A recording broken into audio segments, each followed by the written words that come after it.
My name is Stella and I am 31 years old. I am the founder and chief executive officer of a private equity firm in Los Angeles, specializing in distressed luxury hospitality assets. My parents did not book a room for me on our family trip. My sister mocked me right in the lobby. "We reserved rooms for me, my husband, and my child," she said. "We are the real family." I calmly said, "Then I will leave," and walked out. Hours later, after ignoring dozens of their calls, something unthinkable happened. Before I continue this story, let me know where you are watching from in the comments below. Hit the like button and subscribe if you have ever had to walk away from toxic relatives who only wanted to use you. Growing up in our family, I was always the reliable one. I was the person everyone called when they needed a quick loan or a massive favor. I worked 80-hour weeks building my company from absolutely nothing into a massive success. My sister Brittany was 33 years old and considered herself the undisputed star of our family simply because she followed the traditional path. She married Jamal, a 34-year-old administrative manager, and they had a 5-year-old son named Leo. Jamal is an African-American man who loves to project an image of immense wealth and success, despite living far beyond his actual means.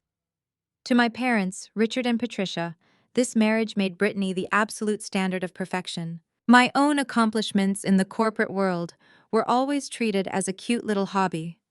They never respected my career, my investments, or my independence. They only respected my bank account when they needed something funded. It was a warm, beautiful Friday afternoon in Malibu, California. I had just flown in from a grueling business trip in New York. I was completely exhausted. My head was pounding and my feet ached inside my designer heels. I had spent the entire week locked in intense boardroom negotiations, navigating complex financial acquisitions. All I truly wanted was to check into my quiet room at the Azure Cove. It was a stunning ultra-luxury beach resort featuring private oceanfront villas, cascading infinity pools, and pristine white sand beaches. The lobby smelled of expensive sea salt and fresh citrus. Beautiful people lounged on white linen sofas, sipping sparkling water and champagne. I dragged my designer suitcase across the polished marble floor, craving a hot shower and a soft, comfortable bed. Our family had supposedly planned this coastal getaway to reconnect and celebrate the summer. I was explicitly told to simply show up and everything would be handled by my parents. I walked up to the grand reception desk where my family was already gathered. Patricia was arguing with a bellhop about her heavy luggage, while Richard stood nearby checking his expensive golf clubs. Brittany was busy taking photos for her social media, posing dramatically next to a massive floral arrangement, while ignoring her son. Jamal was trying to look important, leaning against the polished mahogany counter and demanding a complimentary room upgrade from the exhausted staff. I approached them, offering a tired but genuine smile. I told the concierge my name was Stella and asked for my room key so I could finally rest. The concierge, a young man with a crisp uniform, typed my name into his computer. He frowned slightly and typed it again. He looked at me with a polite but deeply confused expression. He apologized and said he had no reservation under my name. He checked my parents' names and confirmed they had 3 oceanfront suites booked perfectly. But none of those expensive suites included me. I turned to my mother expecting a simple mix-up. I thought perhaps the reservation was under a different credit card or a maiden name. Patricia did not even look guilty. She casually adjusted her expensive silk scarf and gave me a cold, dismissive look. "I thought you would book your own room," she said, waving her hand in the air, as if my homelessness was a minor inconvenience. Jamal's credit card maxed out, reserving the 3 oceanfront suites for our family. "You know how incredibly expensive these luxury places are, Stella. We just assumed a single girl like you could figure something out on the fly." I stared at her, trying to process the sheer audacity of her statement. They had invited me on a family vacation, told me all the arrangements were completely handled, and intentionally left me off the booking. They knew exactly how completely booked this resort was during the peak summer season. There was no way I could just figure something out on the fly without sleeping on the actual beach. It was a calculated, deliberate move to humiliate me and put me in my place. Before I could even respond to Patricia's ridiculous excuse, Jamal stepped forward. He crossed his arms over his chest, pulling back his tailored sleeve to reveal a shimmering gold Rolex. The watch caught the bright Malibu sunlight, reflecting a brilliant, arrogant glare. I knew every single detail of that watch because I was the one who secretly paid for it last Christmas when he cried to my sister about wanting to impress his corporate bosses. Jamal glared at me as if I was a nuisance interrupting his perfect luxury vacation. "Do not make a scene and embarrass us in a place like this," Stella, he scolded loudly enough for other wealthy guests to hear. "You have been working all these years and you cannot even secure your own hotel room. Do not be so immature. You need to act like an adult and stop relying on us to hold your hand." The absolute hypocrisy of his words was staggering. He was standing there flashing a watch funded entirely by my private bank account while lecturing me about financial independence. He was acting like a billionaire while his own credit card had just declined trying to book a fourth room. Then Brittany finally put her phone away and strutted over to join the ambush. She placed a protective hand on her son Leo and linked her other arm firmly through Jamal's. She looked me up and down with an expression of pure, smug satisfaction. "We booked for me, my husband, and my child," she announced, her voice echoing in the quiet, elegant lobby. "We are the real family here, Stella. We need the space and the privacy. You are just single and alone. It does not make sense to waste a whole luxury suite on someone who does not even have a husband or a child. Just go up to Mom's room and crash on her sofa. I am sure you can manage for a few days. It is not a big deal." She smiled a bright, toxic smile designed to make me feel small, insignificant, and entirely unwelcome. They stood there as a united front expecting me to argue. They wanted me to beg. They wanted me to throw a massive tantrum so they could point their fingers and call me the crazy, emotional spinster sister.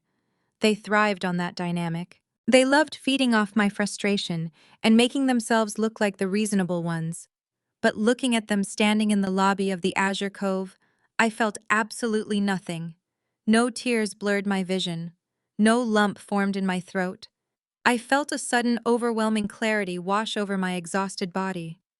I realized I had spent my entire adult life trying to buy the love and respect of people who only saw me as an open wallet and a convenient punching bag.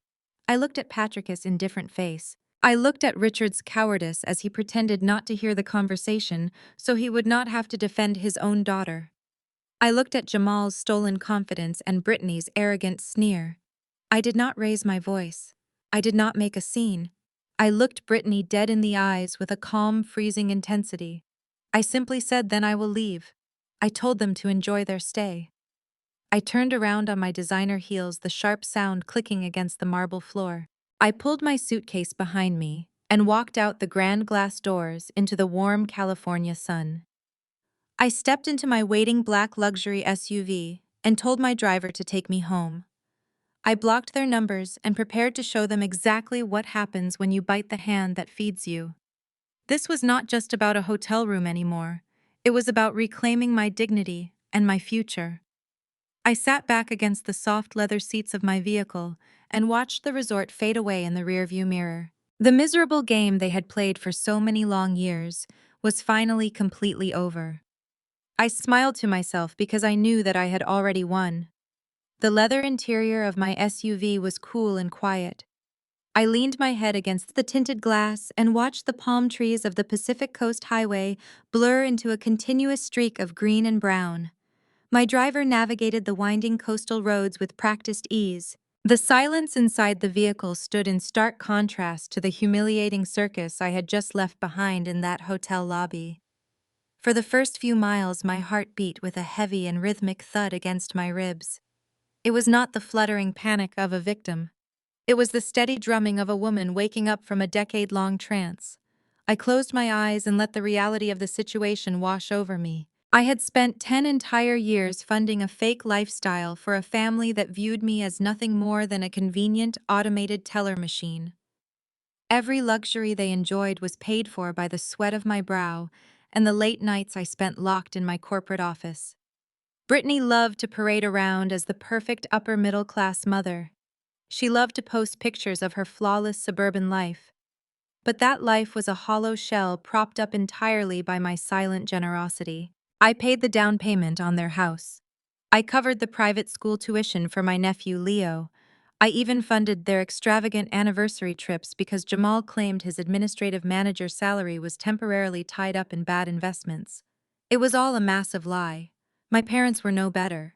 Richard and Patricia had spent years enabling this toxic dynamic. They demanded respect while quietly draining my bank accounts to sustain their own country club appearances. They looked the other way when Jamal disrespected me because they needed my money to keep the peace. The sheer audacity of their behavior in that lobby finally snapped the invisible chains of family obligation that had bound me for so long. I was not the black sheep of this family. I was the golden goose. And today the goose was officially closing its wings. The anger rising inside me was not hot or explosive. It was freezing cold and remarkably clear. I reached into my designer handbag and pulled out my smartphone. It was time to sever the financial arteries that kept their fake empire alive. I dialed the direct line to my primary wealth manager at my private banking firm. His name was David, and he answered on the very first ring. He knew I rarely called his personal line on a Friday afternoon unless it was an absolute financial emergency.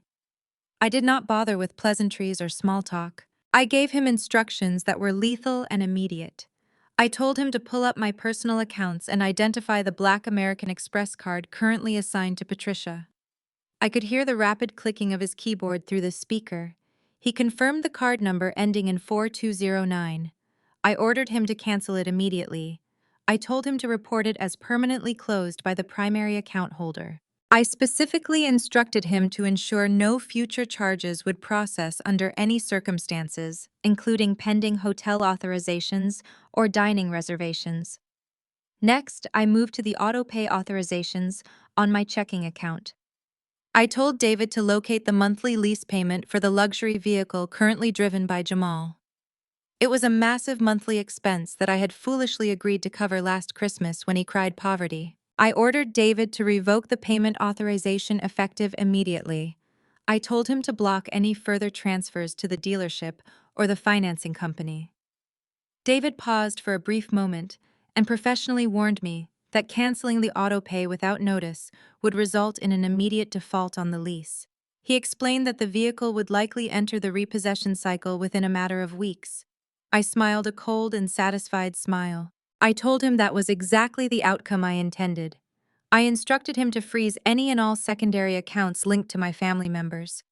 I wanted every financial lifeline completely severed before the sun set over the Pacific Ocean. David confirmed that the transactions were executed. The black card was dead. The vehicle payments were stopped. The free ride was officially over. I ended the call and tossed my phone onto the passenger seat. My chest felt incredibly light. The crushing weight of their financial demands had simply vanished. They wanted to be the real family. Now they could experience the real world without my protective financial shield. They were about to learn how incredibly expensive their fake luxury lifestyle actually was. With the financial executions completed, I needed a distraction to channel my remaining adrenaline. I could not sit in the back of the SUV and dwell on the disrespect. I am a businesswoman. I thrive on strategy and corporate conquest. I reached down to the floorboard and picked up my heavy leather briefcase. I snapped open the gold clasps and pulled out a massive acquisition file my private equity firm had been aggressively working on for the past 7 months. It was a stack of financial disclosures, property valuations, and corporate restructuring plans over 400 pages thick.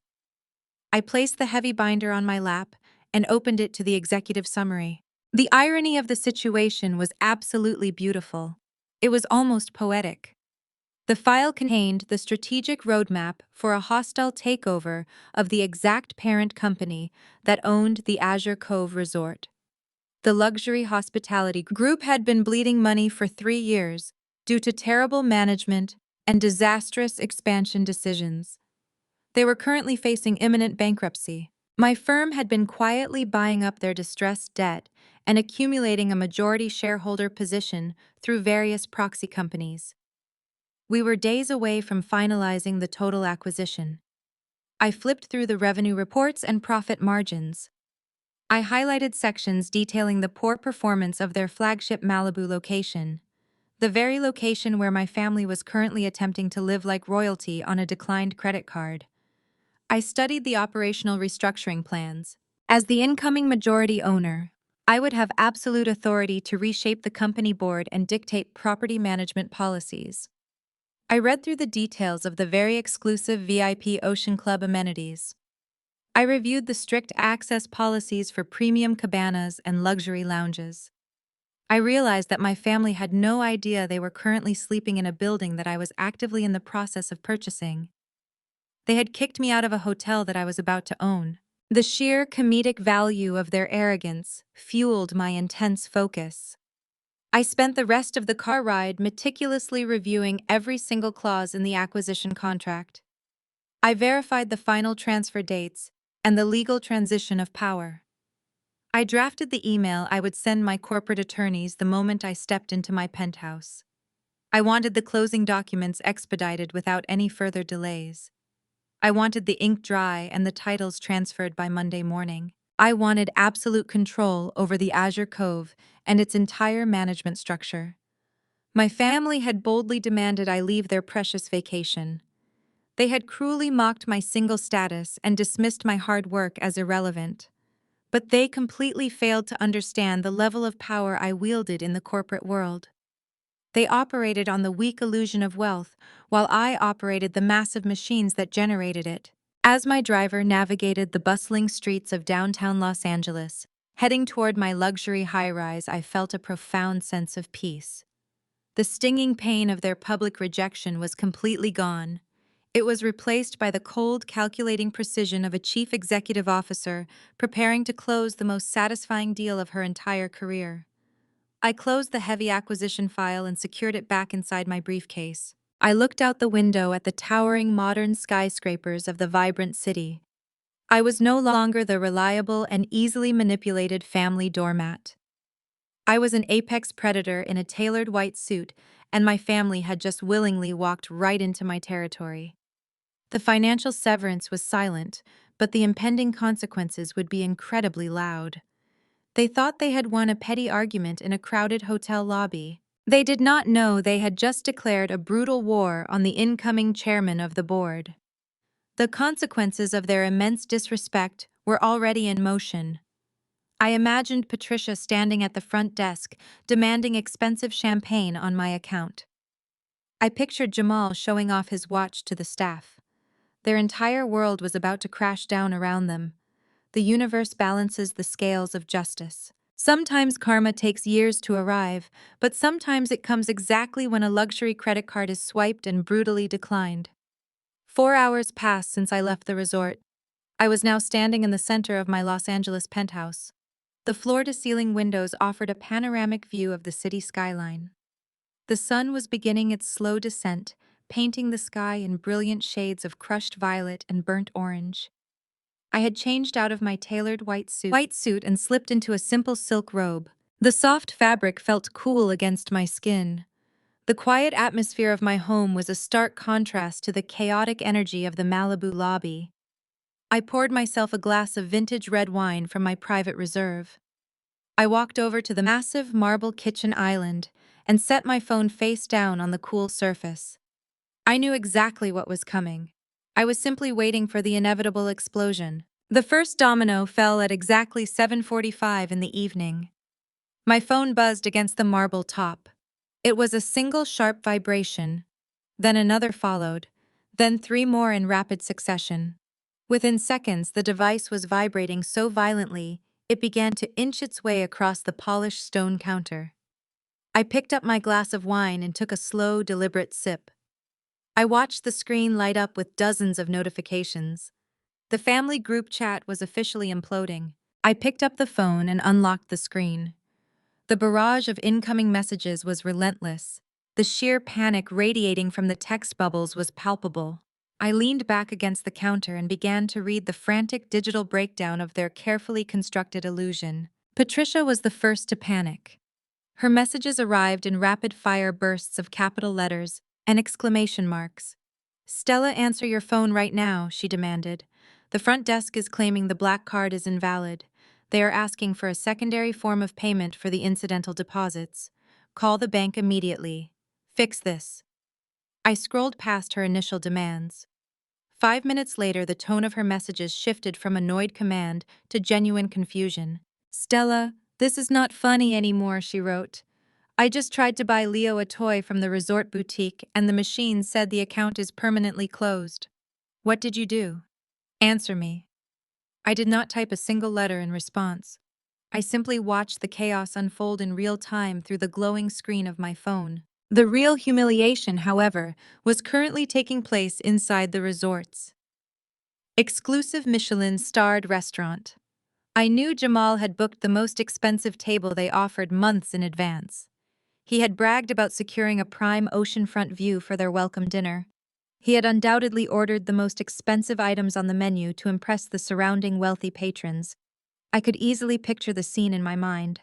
Jamal sitting at the head of the table wearing his expensive tailored shirt and the Rolex I purchased. Brittany snapping photos of the imported caviar and the premium steaks for her social media followers. Patricia and Richard soaking in the luxury ambience, completely oblivious to the impending disaster. The text messages from Brittany painted the exact picture of their brutal public downfall. Stella, you are ruining our entire vacation, she typed, her digital voice dripping with venom. Jamal just tried to pay the bill for our welcome dinner, and your card declined. The waiter brought it back in a little leather folder and told him the bank rejected the transaction. Everyone at the surrounding tables was staring at us. Jamal was completely mortified. He tried to run it twice. The manager actually had to come over to our table. Do you have any idea how embarrassing it is to have a restaurant manager ask you if you have another way to pay for a $2,000 meal? I smiled at the screen. I knew exactly how embarrassing it was. It was the exact type of humiliation they deserved for treating me like a disposable asset. Jamal had spent years acting like a high-rolling executive while I quietly subsidized his entire existence. He loved playing the role of the generous provider when the funds were drawn directly from my private equity success. Now, sitting in a world-renowned restaurant surrounded by actual millionaires, he was exposed. The illusion of his immense wealth evaporated the moment. The credit card terminal flashed that read declined message. He had no backup plan because his own bank accounts were likely overdrawn from maintaining his fake affluent lifestyle. The texts from Jamal started flooding the group chat shortly after Brittany's outburst. His messages were aggressive and dripping with arrogant entitlement. Stella, you better fix this banking error right now, he demanded. You are making me look like a fool in front of my wife and my son. This is completely unacceptable behavior. I am the man of this family and I demand respect. If you do not unlock this card and clear this bill immediately, you are going to regret it. You are acting petty and incredibly childish over a simple misunderstanding about hotel rooms. Grow up and handle your financial responsibilities. The sheer audacity of his words was astounding. He was sitting in a luxury restaurant unable to pay for his own extravagant meal. Yet he still had the nerve to demand respect and call me childish. He referred to my stolen money as his financial responsibility. He truly believed he was entitled to my hard-earned wealth simply because he married my sister. He thought he could bully me into submission through digital threats. He threatened to exclude me from all future family holidays and gatherings if I did not immediately surrender to his demands. He told me I would be completely cut off from my nephew Leo. He tried to use the one thing they always held over my head against me: the threat of family isolation. But the threat held absolutely zero power over me anymore. They had already excluded me from the holiday when they refused to book my room. They had already isolated me when they mocked my single status in the hotel lobby. They had already shown me their true colors. Jamal threatening to keep me away from their toxic dynamic was not a punishment. It was a massive relief.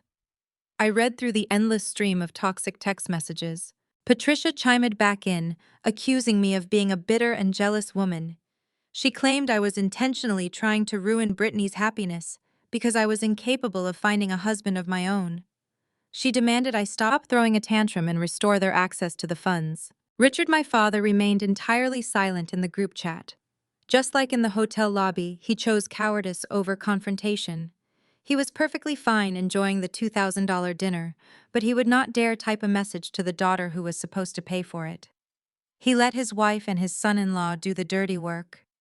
His silence was just as loud and just as insulting as their screaming text messages. I stood by the floor-to-ceiling windows of my penthouse, holding my phone in one hand and my glass of wine in the other. The sky outside had turned a deep indigo, and the city lights of Los Angeles sparkled like a sea of diamonds below me. I felt a profound sense of power. I was not the petty or childish one. I was the architect of my own destiny. I had built a corporate empire through relentless ambition and ruthless strategy. I made decisions that shifted millions of dollars on a daily basis. I negotiated with ruthless corporate raiders and hostile board members. The desperate, angry text messages from a group of arrogant freeloaders did not intimidate me in the slightest. The notifications continued to roll in. The phone vibrated continuously in my hand. They were panicking because the reality of their situation was finally sinking in. The restaurant bill was just the beginning. Without my credit card, they could not pay for the room incidentals. They could not order room service. They could not book the luxury spa treatments Brittany had been bragging about all week. They were trapped in a five-star resort with absolutely no way to fund the experience. They would have to drain their own meager savings just to survive the weekend, or they would have to pack their bags and drive home in shame. I took a final slow sip of my red wine. The taste was rich and incredibly satisfying. I did not type a single word in response to their demands. I did not offer any explanation or engage in their toxic back-and-forth arguments. Any response would only give them the attention they desperately craved. It would validate their delusion that they still had some level of control over my actions. Silence was the most powerful weapon I possessed in this moment. I opened the group chat settings on my phone. I bypassed the angry paragraphs and the threatening audio messages Jamal was now sending.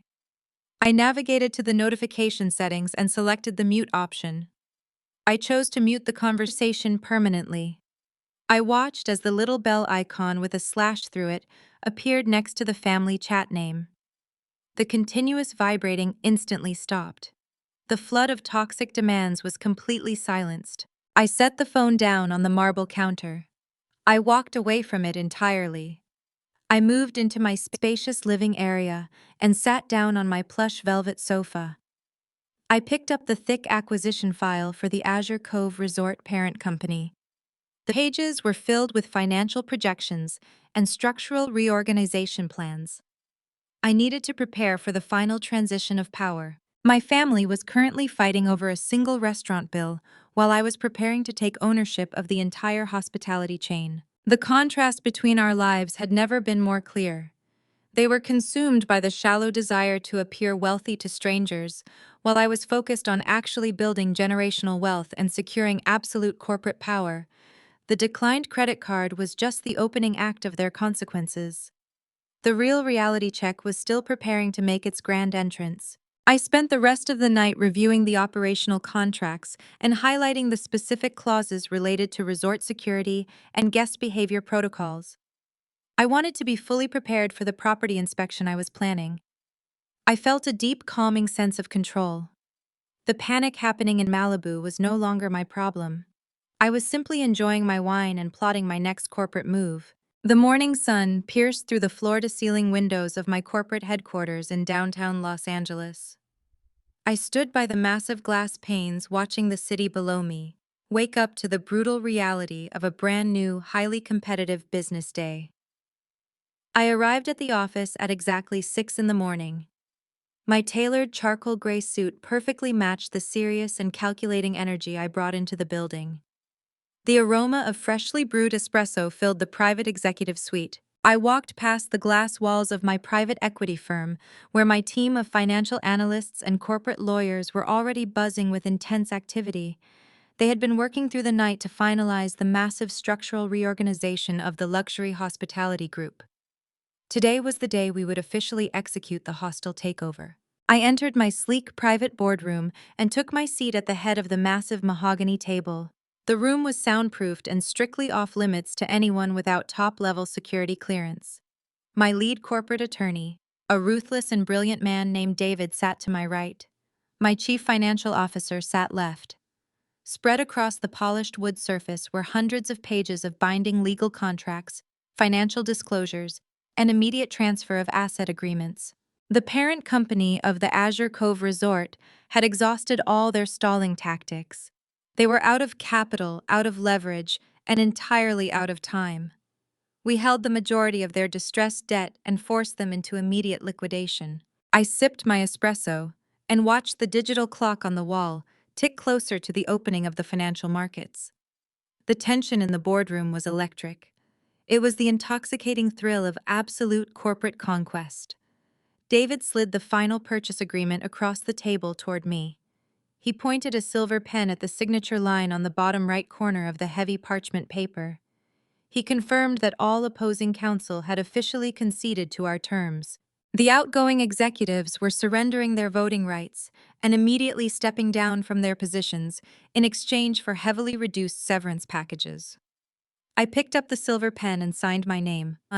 With that single signature, I authorized the immediate wire transfer of hundreds of millions of dollars from our private equity holding accounts to clear their outstanding institutional debt. In that precise moment, the tectonic plates of the luxury hospitality industry shifted completely. The acquisition was officially finalized. I set the pen down on the table and leaned back in my leather chair. A wave of profound satisfaction washed over my entire body. I was no longer just an aggressive investor. I was the majority shareholder and acting chairman for the entire resort chain. Every property under their corporate umbrella now belonged to my firm. I controlled the salaries of thousands of employees across 3 different continents.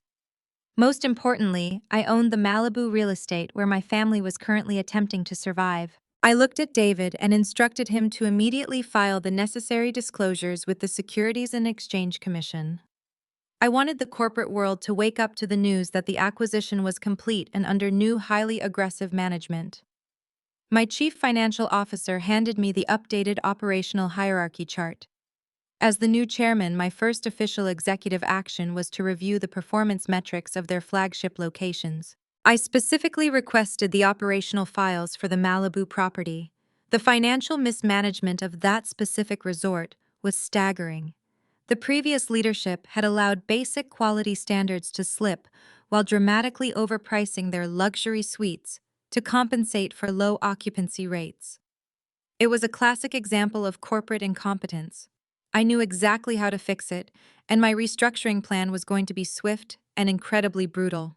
I picked up the sleek black telephone on the conference table and dialed the direct private line for the general manager of the Malibu location. I knew the man had likely been awake all night, terrified about the impending corporate takeover. When he answered, his voice trembled slightly. He identified himself as Mr. Mitchell, the general manager.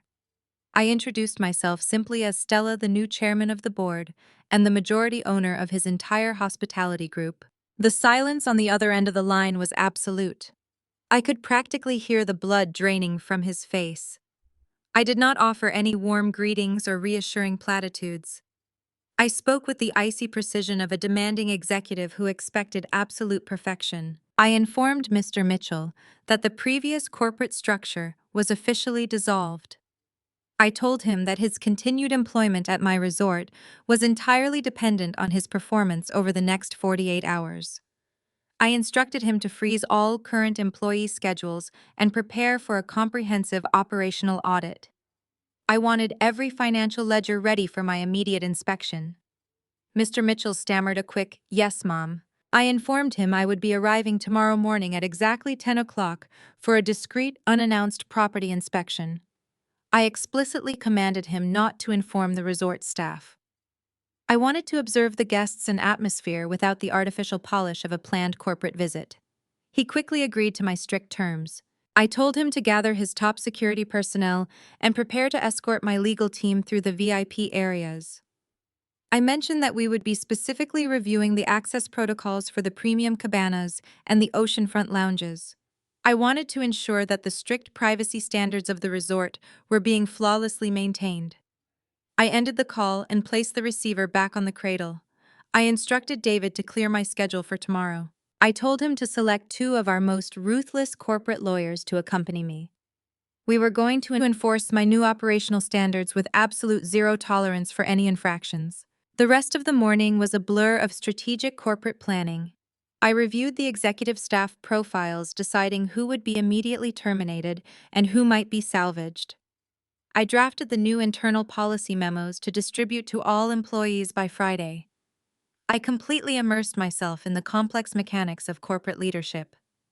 The humiliating encounter with my family the previous afternoon felt like a distant and insignificant memory. They were trapped in a situation of their own making while I was orchestrating the future of a global hospitality brand. I returned to my desk and finalized the itinerary for the unannounced inspection. I planned every single detail of my return to the Azure Cove. I selected the exact tailored suit I would wear to project absolute authority. I reviewed the specific security protocols I would immediately implement upon my arrival. I wanted to ensure the resort was completely purged of entitled guests who believed they could violate property rules. I knew my family was currently struggling to survive the weekend without my credit card. I knew they were likely staging dramatic arguments with the resort management about their own declined payments. But they had no idea that the ultimate authority they were trying to complain to was the very woman they had kicked out. The irony was a delicious fuel that drove my relentless focus. I spent the late afternoon finalizing the severance packages for the outgoing corporate board members. I signed the transfer deeds for the primary real estate holdings. As the workday ended, I packed my leather briefcase with the finalized acquisition documents. I placed the silver pen carefully back into my desk drawer. I walked out of the corporate suite, leaving my dedicated team to manage the remaining logistical details. I rode the elevator down to the parking garage where my driver was waiting. I slid into the back seat of the SUV and instructed him to take me back to my penthouse. I needed a restful evening to prepare for the events of the following day. I needed my mind sharp and my emotions entirely detached. The upcoming property inspection was not going to be a family reunion. It was going to be the absolute execution of my new corporate authority. I leaned my head back against the leather seat and watched the city lights begin to flicker on against the twilight sky.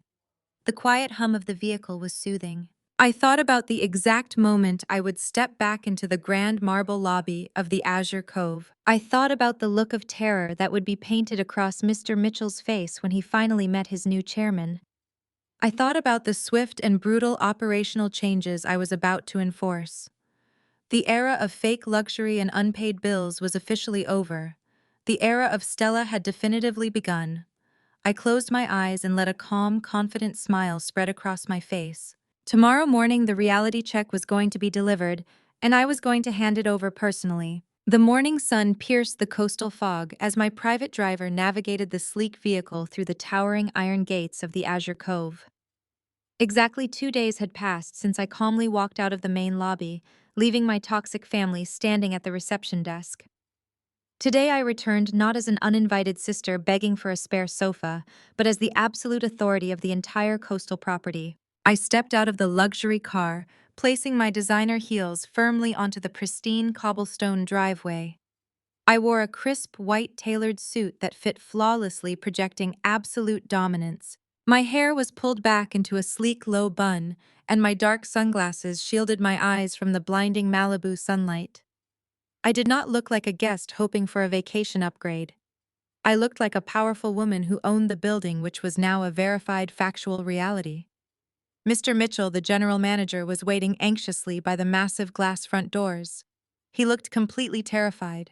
His posture was rigid, and his hands were clasped nervously in front of him. He was a tall man in a navy blue uniform, but his authority vanished instantly today. Two of my top corporate lawyers flanked me, holding sleek leather briefcases containing the finalized acquisition documents. Mr. Mitchell stepped forward and gave a deep, respectful bow. He welcomed me back to the property, stammering slightly as he addressed me directly as chairman. I did not offer a warm smile or any reassuring gestures.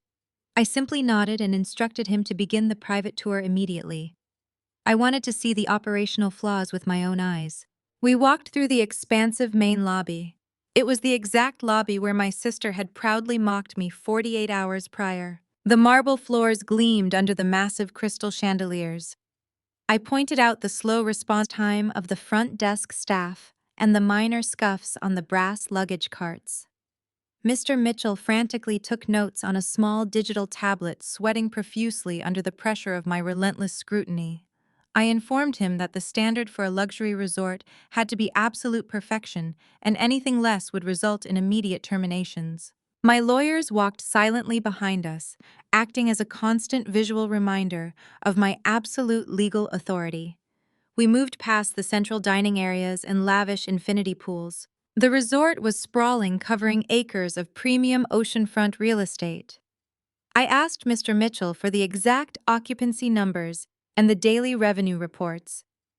I scrutinized every detail, questioning the profit margins on their high-end cabana rentals and exclusive spa packages. I was not there to make friends with the management team. I was there to execute a brutal financial turnaround. The staff we passed quickly averted their eyes, sensing the heavy executive presence. They did not know who I was, but they recognized the power dynamic instantly. Mr. Mitchell treated me like absolute royalty without any hesitation. After an hour of meticulous inspection, I ordered Mr. Mitchell to take me directly to the VIP Ocean Club. This was the most exclusive section of the entire property. It was heavily guarded and strictly reserved for guests who booked the absolute highest tier of presidential suites, or those who paid the exorbitant daily access fees. The area featured private infinity pools, dedicated butler service, and imported white sand isolated from the general public. It was the absolute crown jewel of the Azure Cove Resort. I knew the club was currently suffering from terrible management oversight and demanded access today. As we approached the grand entrance of the club, I could hear the faint sound of aggressive shouting, cutting through the peaceful sound of the crashing waves. We walked up the wooden boardwalk lined with lush tropical foliage. The entrance was blocked by a thick velvet rope and a polished podium where a young hostess stood looking completely overwhelmed. I stopped walking and observed the situation from a slight distance. I pushed my sunglasses down the bridge of my nose to get a clear, unobstructed view of the chaos unfolding at the podium. There, standing closely together, was my family. They were furiously arguing with the young hostess holding up the line of actual paying VIP guests. Patricia was waving her arms wildly, her face flushed with indignant rage. Richard stood behind her, muttering angry complaints under his breath. Brittany was holding her phone up, threatening to record the interaction for her social media followers. She wore an expensive designer cover-up that I recognized from a shopping spree I had funded. Jamal was leaning aggressively over the podium, tapping his finger hard against the polished wood. I listened closely to the escalating argument. Jamal was loudly demanding immediate access. He slapped his standard suite keycard onto the podium, expecting it to serve as a magical pass to the ultra-exclusive area. The hostess, maintaining her professional composure, politely informed him that his keycard only granted access to the general resort pools. She explained that the VIP Ocean Club required a separate premium membership or a direct reservation for the private cabanas, which cost an additional $2,000 per day. She informed him that his current account had a hold on it due to a declined payment method, and she could not charge the access fee to his room. The mention of the declined payment method sent Jamal into a furious spiral. He puffed out his chest, trying to physically intimidate the young woman. He shouted that he was a highly respected guest who had booked 3 massive suites. He claimed the declined card was simply a minor banking error that his massive wealth would soon resolve without any further issues. He demanded that she open the velvet rope immediately and provide his family with complimentary champagne to compensate for the horrible customer service. Brittany chimed in, shouting that she was a prominent influencer demanding absolute and total royalty. Patricia stepped forward, putting her hand on Jamal's arm to support his aggressive demands. She told the hostess that they were a very important family and deserved to be accommodated. She completely ignored the fact that they were currently completely broke, surviving only on the rapidly depleting cash they had brought with them. They were trying to bully their way into a luxury experience they had absolutely no way to afford. Their entitlement was utterly breathtaking. They truly believed that their loud voices and fake confidence would force the resort staff into submission. They were completely oblivious to harsh reality. The actual owner of the resort was standing less than 30 feet away, watching their pathetic performance. I stood perfectly still, my hands resting casually in the pockets of my tailored white trousers. Mr. Mitchell looked absolutely horrified by the scene unfolding before us. He started to apologize profusely for the disturbance, offering to call security to have the unruly guests removed from the VIP entrance. I raised my hand slightly, gesturing for him to wait. I told him I wanted to see exactly how his staff handled hostile situations. My lawyers remained silent, flanking me like stone statues today. We watched as the hostess bravely stood her ground, refusing to unclip the velvet rope. She offered to call the front desk manager to discuss their payment issues, but firmly denied them access to the club. Jamal threw his hands up in the air, turning away from the podium in absolute disgust. He began pacing back and forth, running his hand over his face in a theatrical display of immense frustration. As he turned, his gaze swept across the lush tropical pathway. His eyes locked directly onto mine. He froze instantly. The arrogant scowl on his face shifted into hostility. He stared at my crisp white suit. He stared at the two men in dark suits standing behind me. He stared at the general manager hovering respectfully by my side. Jamal's mind was clearly racing, trying to process my presence. In his arrogant, twisted worldview, there was absolutely no logical reason for a single miserable woman to be standing at the entrance of the ultra-exclusive VIP Ocean Club, accompanied by men in suits. Hun instantly assumed I was either dating a rich man to gain access, or I was pathetic enough to loiter around hoping to be noticed entirely. His toxic ego could not comprehend any reality where I was the one holding the power. He sneered, pointing a finger directly at me. He tapped Brittany's shoulder and aggressively gestured toward my location.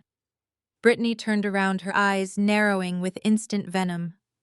Patricia and Richard followed their gaze, spotting me standing calmly on the wooden boardwalk. The entire family instantly shifted their focus from the helpless hostess to their favorite target. Jamal adjusted his designer shirt and began marching straight toward me. His strides were heavy and purposeful, projecting a ridiculous amount of unearned authority across the tropical pathway. Jamal closed the distance between us with the aggressive swagger of a man who firmly believed the entire world owed him a massive favor. His face was twisted into an ugly mask of pure entitlement and hostility. He completely ignored the presence of the general manager and the two corporate lawyers standing directly behind me in their dark suits. In his narrow, arrogant mind, I was still just Stella, the reliable family doormat. He stopped less than 3 feet away from me. He crossed his muscular arms over his chest, puffing himself up to appear as physically intimidating as possible. He did not say hello. He did not ask how I was doing after they cruelly abandoned me. I immediately launched into a loud and completely unhinged verbal assault. "What exactly are you doing sneaking around here, Stella?" he demanded, his voice echoing loudly enough to turn the heads of several wealthy guests passing by on the wooden boardwalk. "Are you stalking us now because you threw a massive childish tantrum and ran away like a coward?" He pointed an accusatory finger directly at my crisp white tailored suit. "And whose money did you use to buy those clothes? You better not be trying to put charges on any room tab. We are already dealing with a massive banking error because of your completely irresponsible financial management. You need to call your bank and fix the holds on my accounts immediately." I stood perfectly still. I did not flinch. I did not break eye contact. I let him rant, allowing him to dig his own grave deeper with every single arrogant syllable. Mr. Mitchell, the general manager, shifted nervously beside me. He opened his mouth to intervene and protect his new chairman, but I raised a single finger to silence him instantly. I wanted to hear exactly what Jamal had to say. I wanted to witness the absolute peak of his delusion before I crushed it into fine dust. Jamal took my silence as a sign of weakness. He turned his attention to Mr. Mitchell, completely unaware that he was speaking to the highest-ranking employee on the entire property. He pointed at me, and then pointed aggressively toward the velvet rope of the VIP Ocean Club. "Listen to me very closely," Jamal barked at the general manager. "I am a highly respected guest at this resort. I have 3 massive luxury suites booked under my name. My family has been treated with absolute disrespect by your hostess today. We have been denied access to the premium cabanas over a stupid computer glitch. Yet I walk over here and I see you personally escorting this single miserable woman around the property. He gestured toward me with a look of absolute disgust.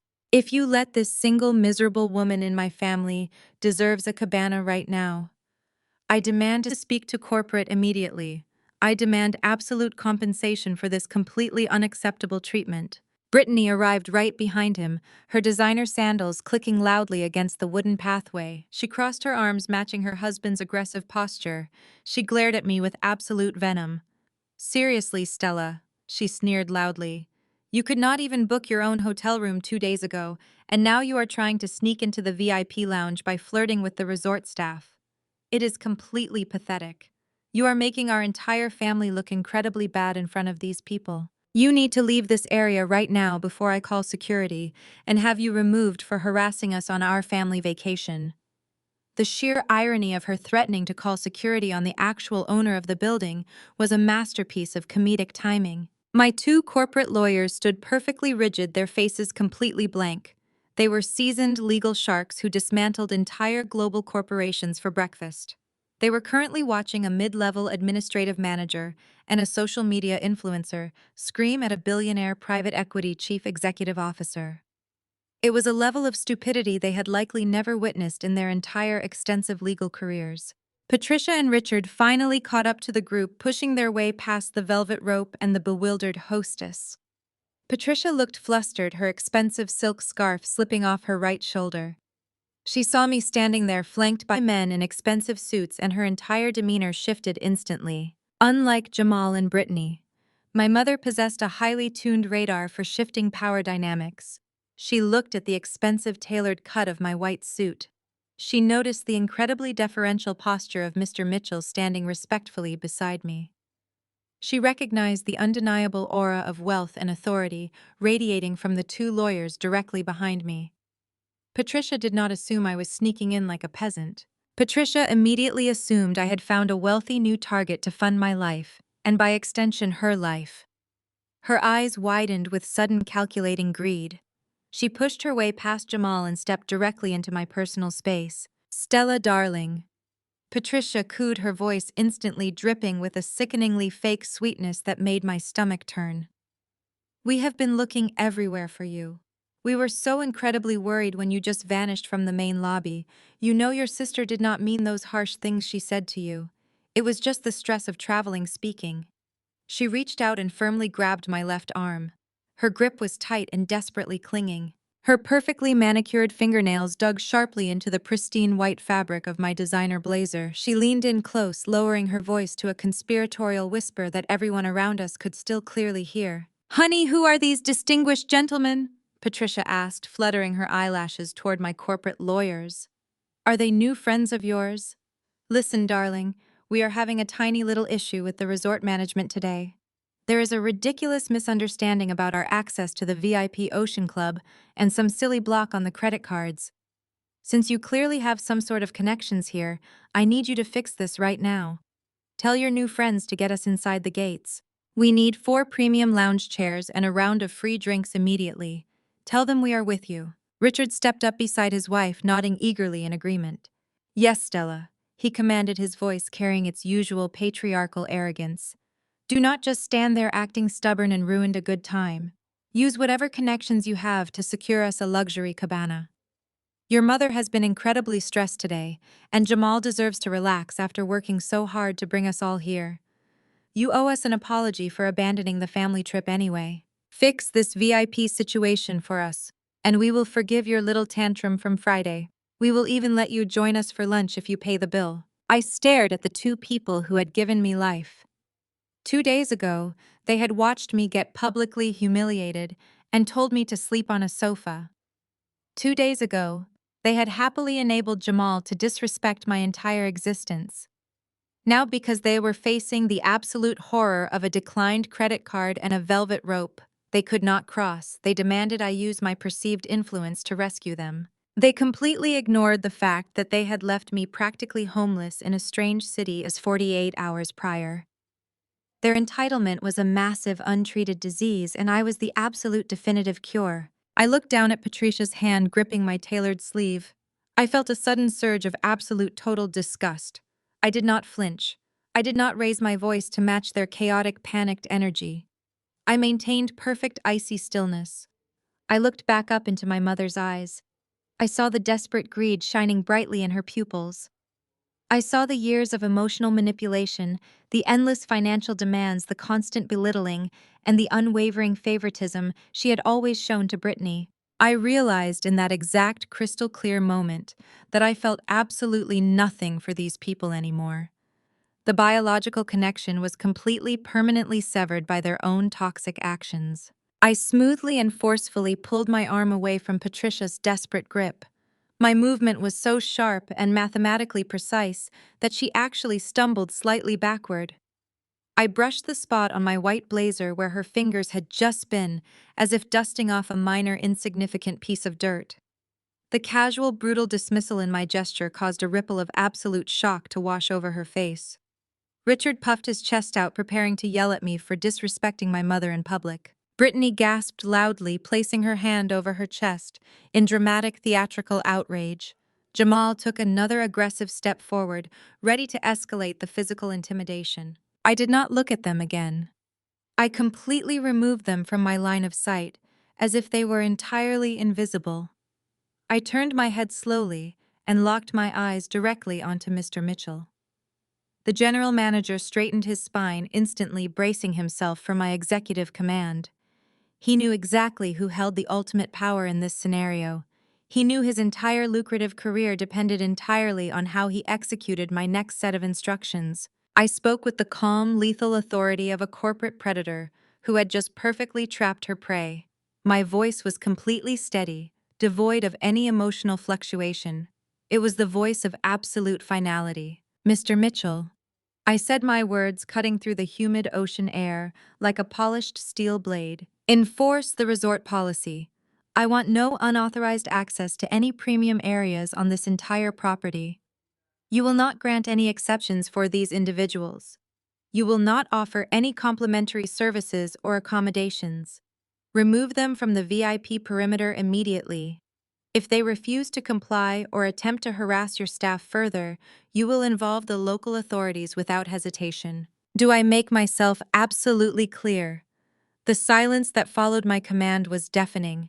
The crashing waves in the background seemed to suddenly amplify as my family stood frozen in absolute terror. Mr. Mitchell nodded vigorously, his face pale but determined. He signaled to the nearby security personnel who had been monitoring the escalating situation from the shadows. The sheer audacity of my command finally shattered the paralyzing shock holding my family captive. Brittany was the first to react. Her perfectly curated social media facade completely disintegrated under the crushing weight of public rejection. She stared at me with her mouth hanging open in pure disbelief. Her entire identity was built on being the superior sister, the golden child who always got exactly what she wanted. Being denied access by the sister she viewed as beneath her was an absolute psychological short circuit. She desperately needed to regain control of the narrative and punish me. A young resort waiter dressed in a pristine white uniform happened to be walking past our group at that exact moment.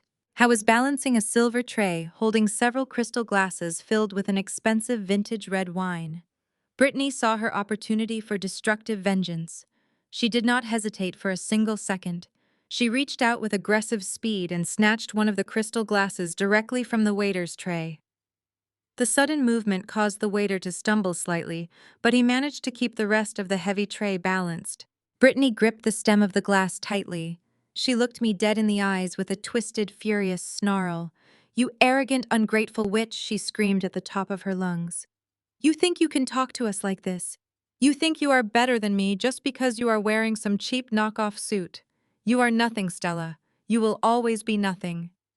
With a swift, violent motion, she hurled the entire contents of the crystal glass directly at my chest. The dark ruby liquid hit the left lapel of my crisp, white tailored blazer with a heavy, sickening splash. The expensive red wine soaked instantly into the pristine fabric, spreading like a massive bleeding wound across my chest.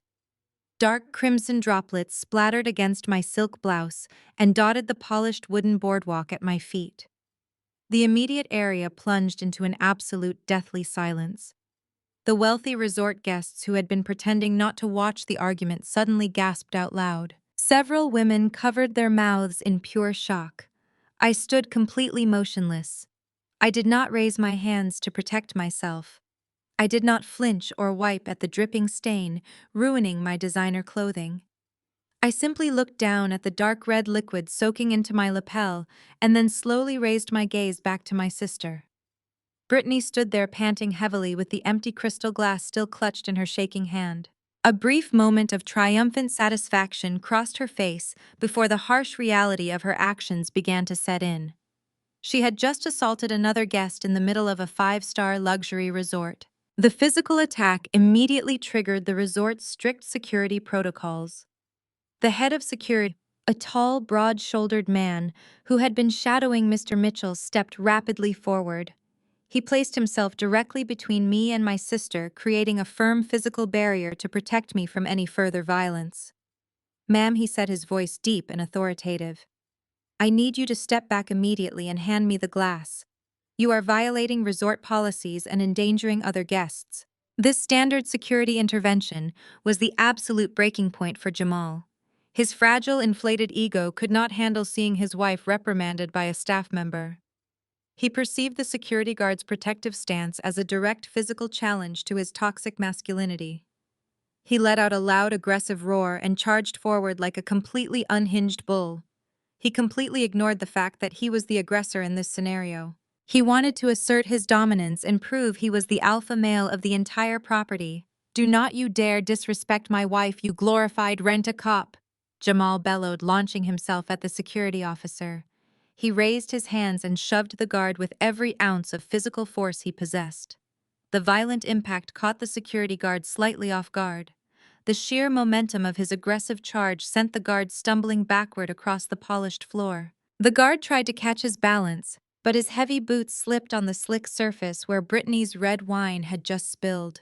The guard fell backward with a terrifying amount of force. His shoulder and the side of his head slammed brutally against one of the massive decorative marble pillars lining the VIP entrance. The guard slumped to the floor, groaning in obvious pain. Chaos instantly erupted. The fragile peace of the luxury resort was completely shattered. Wealthy guests began screaming and scrambling away from the violence.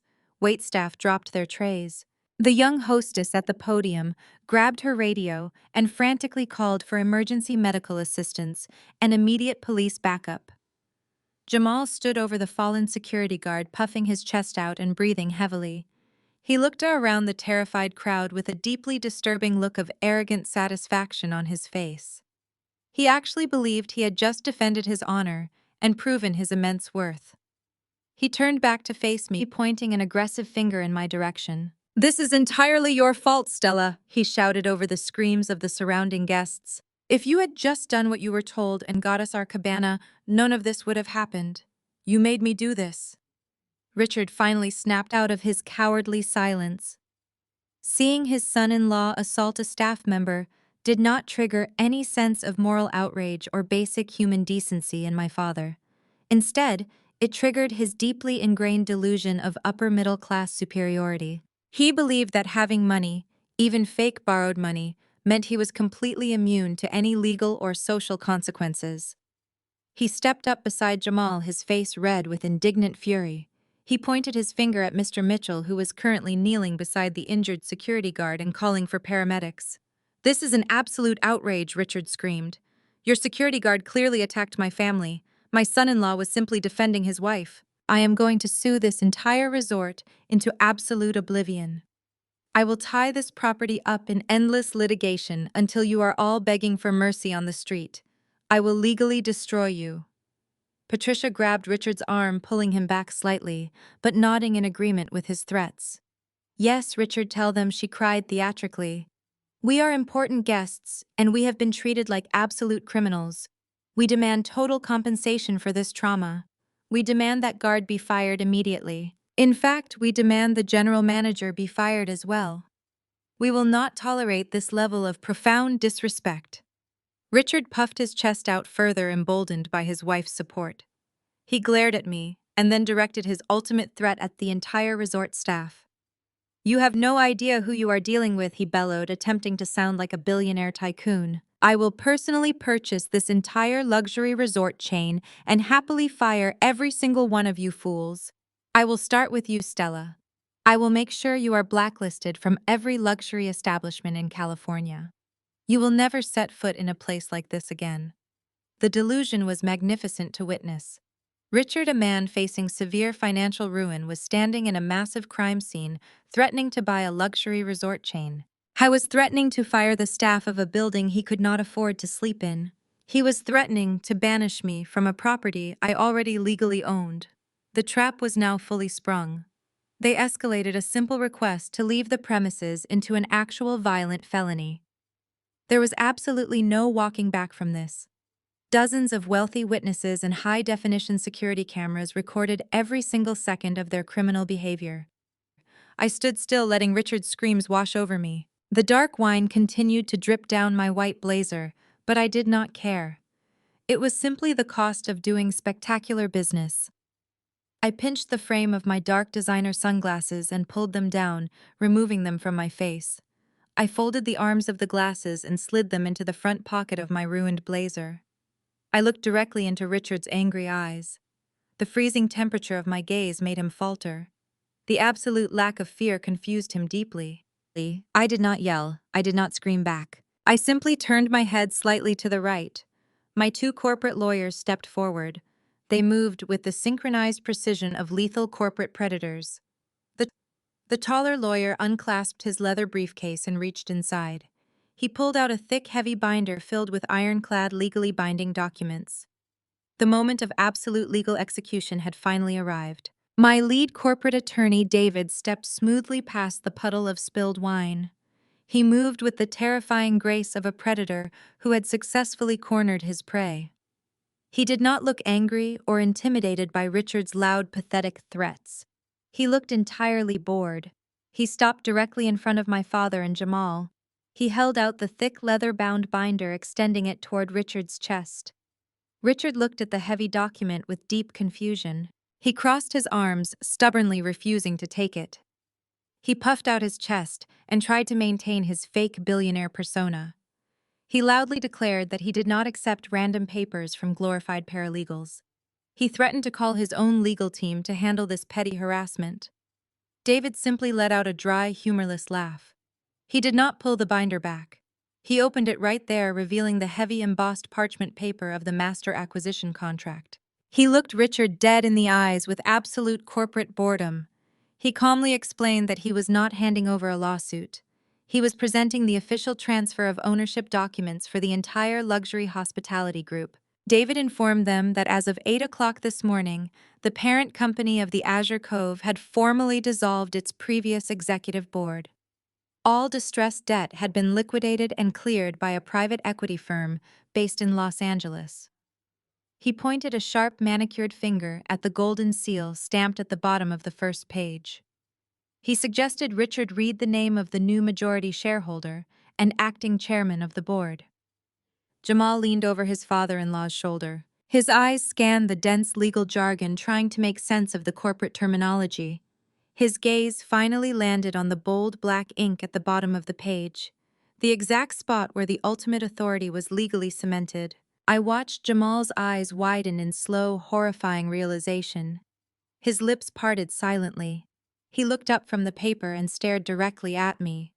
The arrogant fire in his eyes instantly vanished, replaced by the freezing terror of a man who had just realized he was standing on train tracks with a massive locomotive blaring its horn inches from his face. I did not wait for him to speak. I stepped forward, closing the remaining distance between us. The dark red wine stain on my white blazer no longer looked like a mark of humiliation. It looked like a badge of absolute victory. I looked at Jamal, and then shifted my freezing gaze to my father. "You wanted to speak to corporate?" I asked, my voice echoing with pure, unfiltered power across the suddenly quiet boardwalk. "You wanted to complain to the highest authority. You wanted to buy this entire resort chain and fire the staff." I let the silence hang in the warm coastal air for 2 heavy seconds. "Well, you are looking at her. I am corporate. My firm acquired this entire luxury resort chain yesterday. I signed the final transfer deeds this morning. I own the pools you swim in. I own the restaurants you cannot afford to eat at. And most importantly, I own the exact ground you are standing on right now. The sheer magnitude of my words hit them like a physical shockwave. The color instantly and completely drained from Jamal's face. The rich brown of his complexion turned to a sickly grayish pale. He stumbled backward slightly, bumping into the heavy marble pillar. The realization that he had just physically assaulted a security guard inside a building entirely owned and operated by the woman he had spent years mocking was finally processing in his limited brain. He had not just insulted his sister-in-law. He had violently attacked an employee of a billionaire chief executive officer on her private property. He raised his hands defensively, his mouth opening and closing as he tried to formulate a single coherent sentence. No words came out.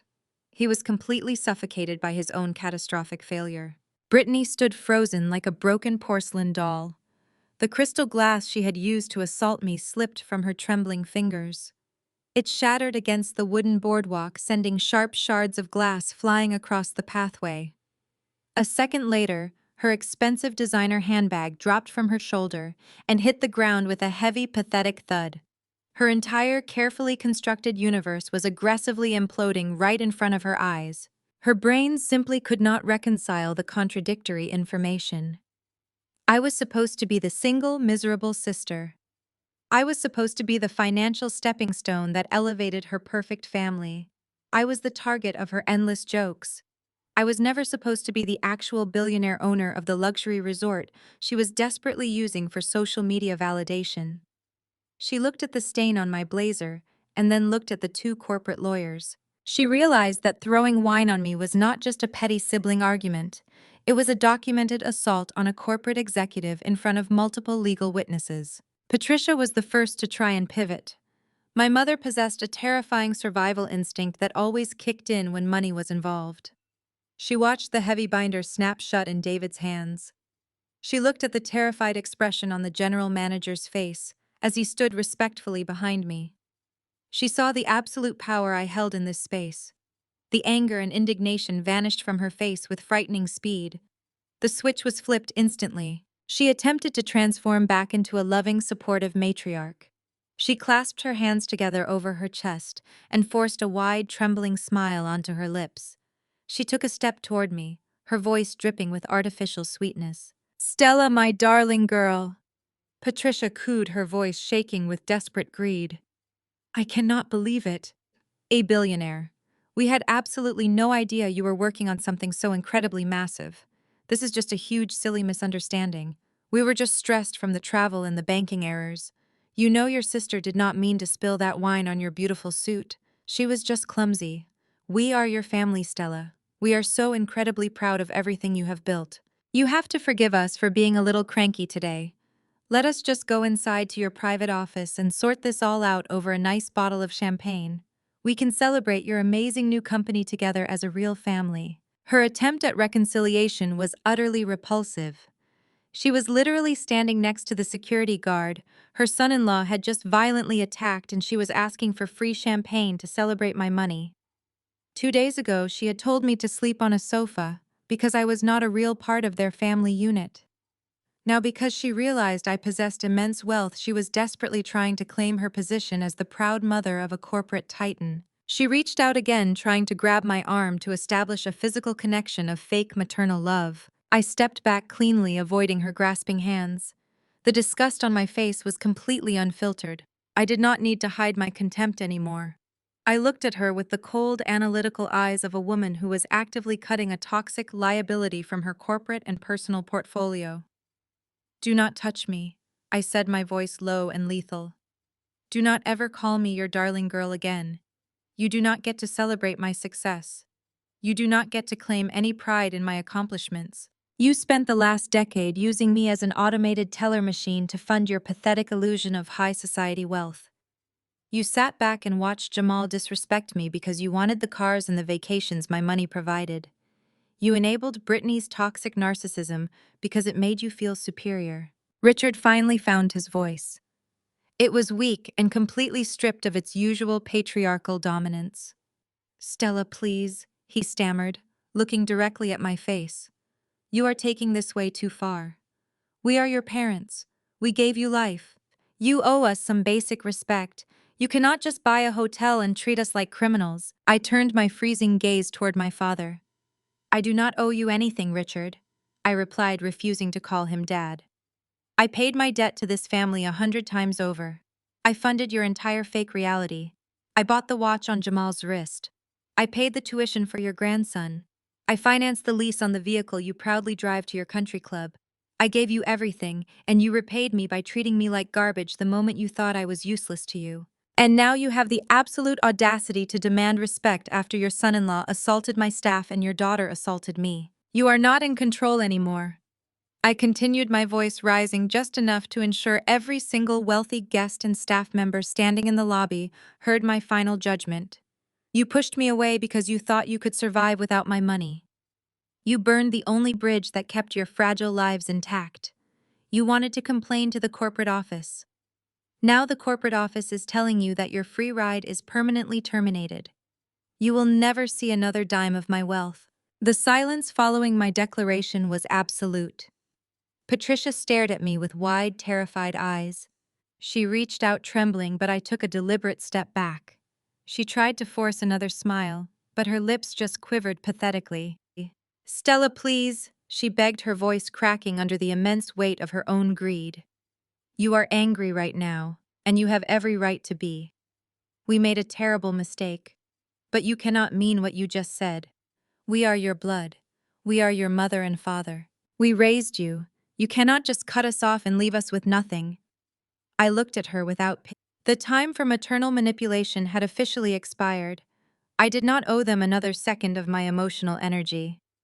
I turned my attention to my sister, who was still standing frozen over the shattered crystal and the dark puddle of spilled wine. I looked Brittany up and down, noting the expensive designer cover-up she was wearing. The cover-up I had paid for. You said it yourself, Brittany, I reminded her, my voice slicing through the thick coastal air. You said you booked those luxury suites for you, your husband, and your child. You told me you three were the real family. You told me I was just single and alone. You told me I did not belong with you. I let a cold smile touch my mouth. Well, you were absolutely right. You guys are the real family. I am just the landlord. And right now, the landlord is telling you that your lease is permanently canceled. Brittany opened her mouth to speak, but nothing came out. Her arrogant influencer persona was completely destroyed. She looked at Jamal, hoping her aggressive husband would step in and save her from this nightmare. But Jamal was no longer the loud and boastful man he had been 5 minutes ago. His eyes were wide with new kind of panic. While my family was busy begging for my financial forgiveness, they had completely ignored the severe physical consequences of their violent actions. The security guard Jamal had violently shoved was still sitting on the marble floor holding his injured shoulder. 2 resort nurses were actively attending to him. Mr. Mitchell, the general manager, stood tall and resolute beside them.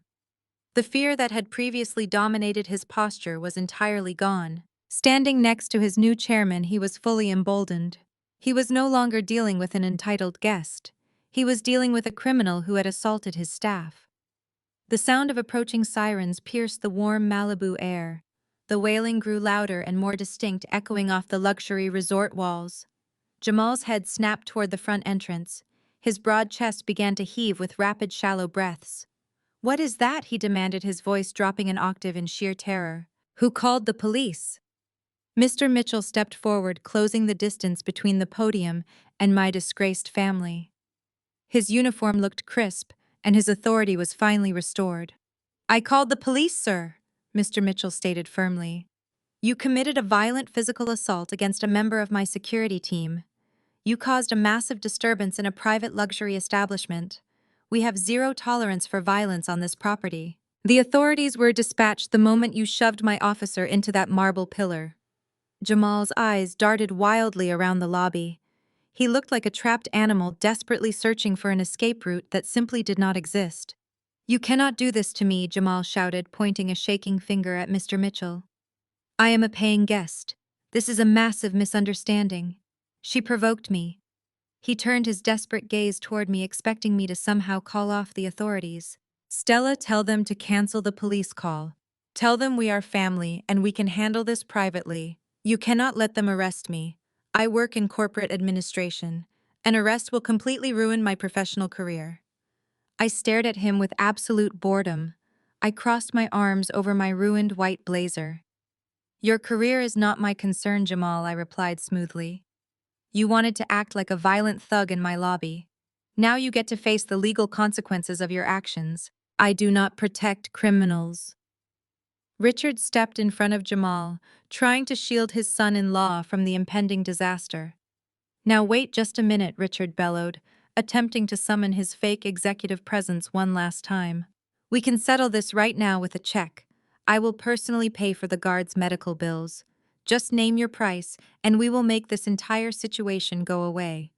There is no need to involve local law enforcement and ruin a man's life over a minor physical altercation. My lead corporate attorney, David, let out a sharp, humorless laugh. He adjusted his glasses and looked at my father with pure legal disdain. Sir, you do not have the financial capacity to settle a restaurant tab, let alone a personal injury lawsuit, David explained coldly. Furthermore, bribery does not erase a felony assault charge.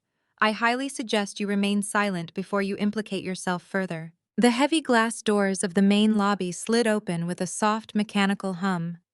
Two uniformed officers from the Los Angeles Police Department strode purposefully into the resort. Their duty belts jingled slightly, breaking the tense silence of the room. They scanned the area, instantly spotting the injured security guard and the chaotic cluster of people standing by the velvet ropes. "Officer, we need your help!" Patricia cried out immediately, rushing toward the policeman with her hands clasped together in fake distress. "These people are harassing my family. My son-in-law was simply defending his wife from an aggressive employee, and now they are trying to ruin our vacation." The older of the two officers held up a hand, signaling her to stop. "We received a call regarding a physical assault on a staff member," the officer stated, his voice projecting calm authority. "Who is the resort manager?" Mr. Mitchell stepped forward, immediately identifying himself. He quickly and professionally briefed the officers on the situation. He pointed directly at Jamal, identifying him as the primary aggressor. He then pointed to the shattered crystal glass on the floor, identifying Brittany as the guest who had thrown the wine. Jamal immediately went on the defensive. He puffed out his chest, trying to use his height to intimidate the responding officers. "That is a complete lie," Jamal argued, his voice echoing in the grand space. "That guard stepped to my wife. He was aggressive and threatening. I stepped in to protect her. I barely even pushed him. He slipped on the floor and hit the pillar himself. He is faking the injury to get a massive payout from the hotel. This entire thing is a setup." The younger police officer pulled out a small notepad. He looked at Jamal with a weary expression, clearly accustomed to wealthy individuals lying to avoid accountability. "Sir, we will need to take your official statement," the officer said. "But we will also be reviewing the security footage. If your statement contradicts the video evidence, you will be facing additional charges for providing false information to law enforcement. Do you understand?" Jamal swallowed hard. The arrogant facade completely melted away, leaving only raw panic. I knew he was trapped. Mr. Mitchell turned to the officers and gestured toward the ceiling.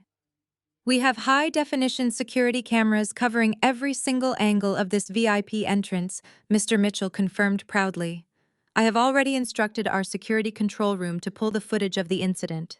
It clearly shows the female guest throwing a glass of wine and the male guest aggressively shoving my officer into the structural pillar without any physical provocation." The officers nodded, their expressions hardening as they turned back to Jamal and Brittany. "Based on the manager's statement and the visible injuries to the staff member, we are going to need to detain you while we review that tape," the older officer announced. He reached around to his duty belt and unclipped a pair of silver handcuffs. The sharp metallic click sent a visible shockwave through my entire family. Patricia gasped and covered her mouth. Richard took a massive step backward, physically distancing himself from his son-in-law. Brittany let out a loud, dramatic sob, realizing her perfect vacation was ending in the back of a police cruiser. Jamal raised his hands defensively, stepping away from the approaching officer. You cannot be serious, Jamal pleaded, his voice cracking. I am a respectable man. I have a family. You cannot put me in handcuffs. But the officer did not hesitate. He grabbed Jamal's wrists and secured them tightly behind his back. The heavy metal locked into place securely. Jamal hung his head down in total absolute defeat. The ultimate reality check had finally been delivered. The police officers did not hesitate for a single second. They firmly guided the handcuffed administrative manager toward the main exit of the luxury resort. Jamal kept his head bowed, entirely unable to make eye contact with the wealthy patrons who had stopped their evening activities to watch his humiliating departure. The loud mechanical sliding of the glass doors signaled his definitive exit from my property. I was being transported directly to the local precinct where he would be formally booked and processed for felony assault. Brittany let out a piercing, dramatic wail as she watched her husband being stuffed. She watched him shoved into the back of the black and white police cruiser. She dropped to her knees right there on the polished mahogany boardwalk, sobbing uncontrollably into her trembling hands. Patricia rushed to her daughter's side, wrapping her arms around her shoulders in a desperate attempt to provide maternal comfort. Richard remained standing awkwardly nearby, looking like a deflated balloon. The fake billionaire persona he had projected all afternoon was completely shattered. I was just a financially ruined man, watching his family implode in the middle of a five-star paradise. I felt zero pity for them now. I turned my attention to Mr. Mitchell, who was actively instructing his remaining security personnel to secure the perimeter. I adjusted the cuffs of my ruined white blazer and stepped forward, my designer heels clicking sharply against the wooden pathway. The sharp sound immediately drew the attention of my parents and my sister. They looked up at me with faces stained by tears and absolute terror. They knew the police taking Jamal away was only the first wave of their impending consequences. I looked down at them with freezing corporate detachment. The legal execution was not entirely finished just yet. I had one more massive administrative task to complete before I could comfortably retire to my penthouse suite. I looked directly at Richard, who instinctively took a small step backward. "Richard," I said, my voice projecting total authority across the quiet pathway. "Your son-in-law has just been arrested for a violent crime on my property. Your daughter has intentionally damaged my clothing and caused a massive public disturbance. Your entire family has violated the core safety protocols of this establishment. As the majority shareholder and acting chairman of the board, I am exercising my absolute legal property rights." I took a deep breath, letting the crisp ocean air fill my lungs before delivering the final devastating blow. "You are all formally trespassed from this resort and every single property operating under the Azure Cove Hospitality Group. You are no longer permitted to set foot on these grounds. If you ever return, you will be immediately arrested for criminal trespassing." My words hung in the air, heavy and absolute. Patricia gasped loudly, her hands flying to her mouth in pure shock. "Stella, you cannot do this!" she pleaded, her voice cracking with sudden desperation. "It is the midnight hour. Where are we supposed to go?" she cried. "We have a 5-year-old child sleeping in the suite. You cannot just throw your own flesh and blood onto the street like stray animals." I stared at her without a single trace of emotion. "I am not throwing family onto the street, Patricia," I replied smoothly. "I am evicting hostile liabilities from my corporate asset. You made your choices when you decided to treat me like garbage. Now you get to experience the direct result of burning your only financial bridge." Richard suddenly found a tiny shred of false bravado. He pointed a shaking finger at me, his face flushing red with indignant rage. "If you kick us out right now, I demand a full and complete refund for all 3 oceanfront suites," he bellowed, attempting to sound intimidating. "We paid good money for this vacation, and if you terminate our stay, we are legally entitled to our deposit back. I will dispute the charge with my bank immediately." My lead corporate attorney, David, let out another dry, humorless laugh.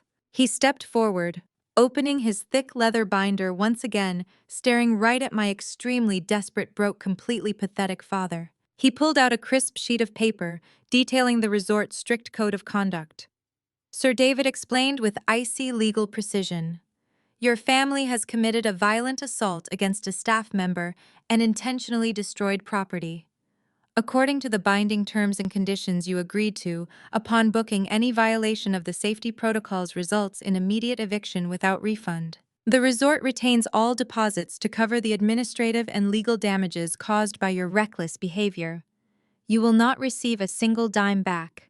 You are leaving the premises completely empty-handed starting right this very exact minute. The color drained from Richard's face for the second time that evening. The realization that they were losing the rooms and the money hit him like a physical punch to the gut. He opened his mouth to argue, but closed it quickly, realizing that debating a ruthless corporate lawyer was a battle he could never win. Brittany finally stood up from the floor, wiping her mascara-stained cheeks. She glared at me with pure, unadulterated venom. "You are a monster, Stella!" She hissed, her voice trembling with completely unhinged, bitter burning, pure, dark, jealous, evil, chaotic, angry, hostile, blind rage. "You are an arrogant, selfish monster, and you will die completely alone," she screamed. I smiled a cold, calculated smile. "I may be alone, Brittany," I replied softly, "but at least I will be sleeping in a luxury penthouse that I actually own. You will be sleeping in a cheap motel, wondering how you are going to bail your husband out of jail. I think I prefer my situation." I turned to the towering head of security who had just returned from assisting the injured guard. He stood at strict, rigid professional attention, waiting for my executive command today now. "Escort these individuals to their rooms immediately," I ordered. "Give them exactly 20 minutes to pack their belongings and vacate the premises. If they take 1 minute longer, you will physically remove their luggage from the building. Ensure they do not take any resort property, including the bathrobes or the complimentary toiletries. They have lost all luxury privileges." The security chief nodded briskly, signaling for 4 of his largest guards to surround my disgraced family. Patricia began to sob loudly, leaning heavily against Richard for physical support. They were completely surrounded by stern, angry, tall men in dark security uniforms.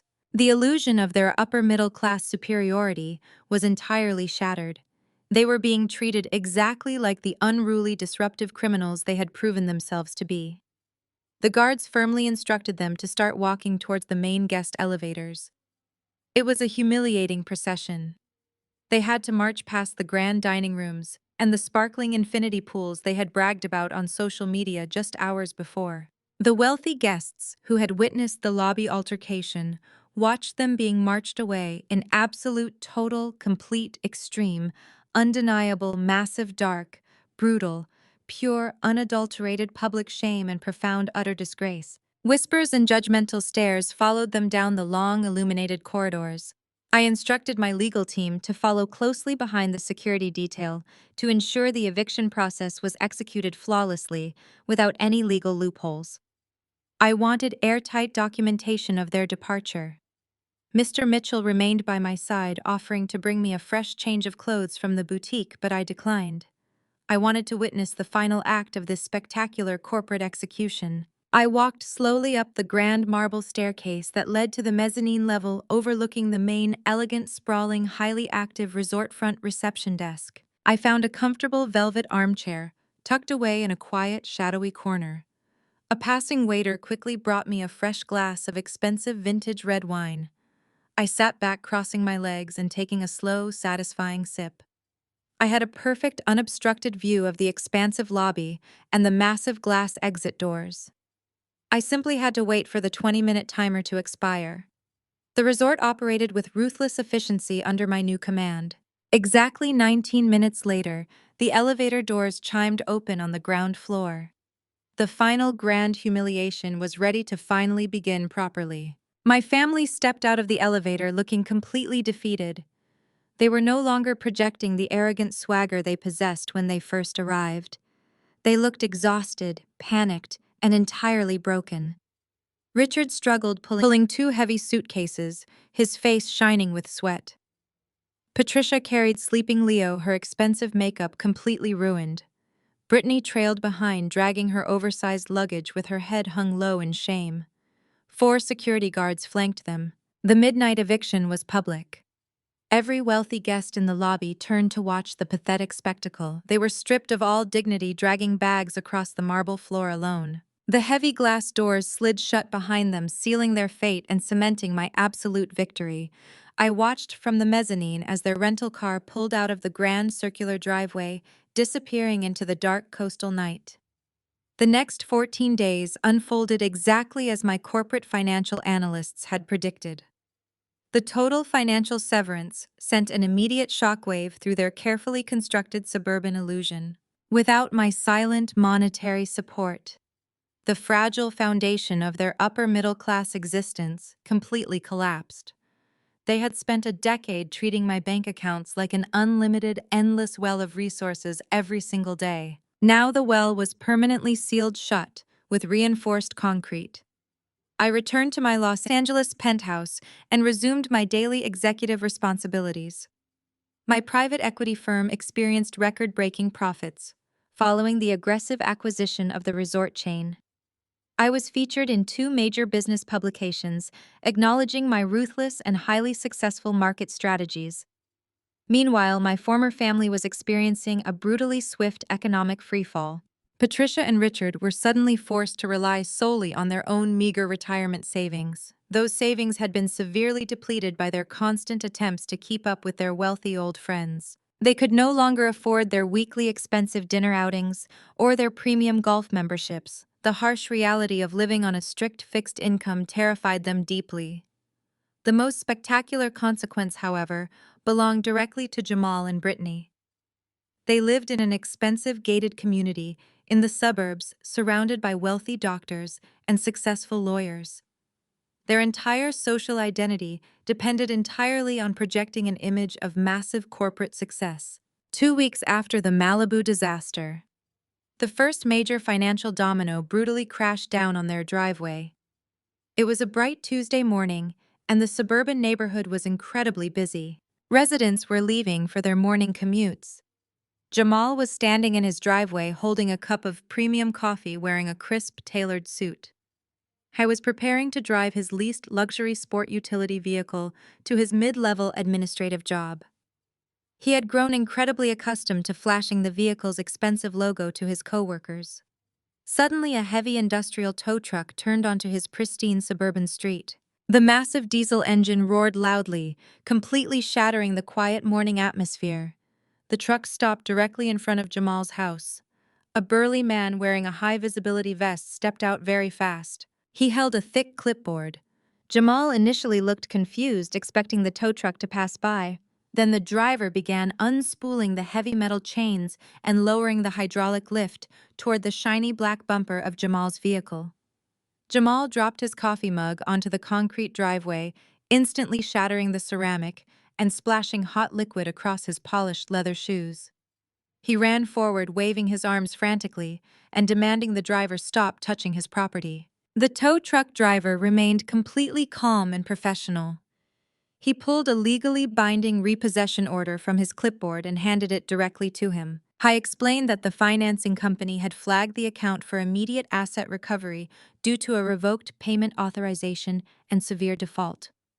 Jamal tried to argue, screaming that there was simply a minor banking error that he would easily fix by the afternoon. He ordered the man to release the vehicle immediately or face a massive lawsuit. The driver completely ignored the empty threats. He secured the metal hooks to the undercarriage of the luxury vehicle. By this time, several wealthy neighbors had stepped out of their houses to watch the incredible commotion. Brittany ran out the front door. She wore an expensive silk robe, screaming at the top of her lungs. She demanded the driver unhook their vehicle immediately, crying that she needed it to take her son to his private preschool. The driver simply climbed back into the cab of his truck and engaged the hydraulic lift. Jamal and Brittany stood frozen in pure absolute humiliation as their primary symbol of wealth was literally dragged down the street. The financial bleeding did not stop with the repossessed vehicle. The second massive blow arrived just 2 days later at an upscale organic grocery store near their beautiful home. Brittany had spent years building a social media presence focused on an elite organic lifestyle. She regularly posted videos of her expensive grocery hauls, bragging about her premium imported ingredients. She walked up to the cash register with a shopping cart overflowing with premium organic produce, expensive artisan cheeses, and high-end imported wines. The total bill came to nearly $600. The teenage cashier cheerfully rang up the items and bagged them in premium reusable totes. Brittany casually pulled out the silver credit card she had been using for the past 3 entire years, expecting instant swift approval. She handed it to the cashier with a smug, confident smile, entirely expecting the transaction to process instantly. She was completely unaware that I had personally ordered my wealth manager to permanently close that specific account 2 weeks prior. The cashier swiped the card and waited for the approval. A loud, sharp beep echoed from the machine. The screen flashed a bright red declined message. The cashier frowned and tried inserting the chip. The machine beeped again, even louder this time, displaying an account closed error code. Brittany felt the blood drain entirely from her face in total absolute panic. A long line of wealthy suburban mothers was forming directly behind her, waiting impatiently to check out. The cashier politely asked if she had another form of payment available. Brittany frantically dug through her designer handbag, pulling out a personal debit card linked to Jamal's checking account. She handed it over, praying the transaction would clear. The machine beeped aggressively for the third time. Declined due to insufficient funds. The absolute sheer panic radiating from Brittany's eyes was undeniable. She had literally no money to her name. Her entire flawless, affluent facade was completely shattered right there, very openly, publicly. She was forced to abandon the massive cart full of expensive groceries and walk out of the store completely empty-handed. The wealthy mothers in line whispered and judged her openly as she fled the building in absolute crushing disgrace. The heavy weight of their new reality was finally crushing them. They had spent years mocking my single status while secretly living off my corporate success. Now, without my silent financial shield, they were exposed to the brutal, unforgiving mechanics of the real world.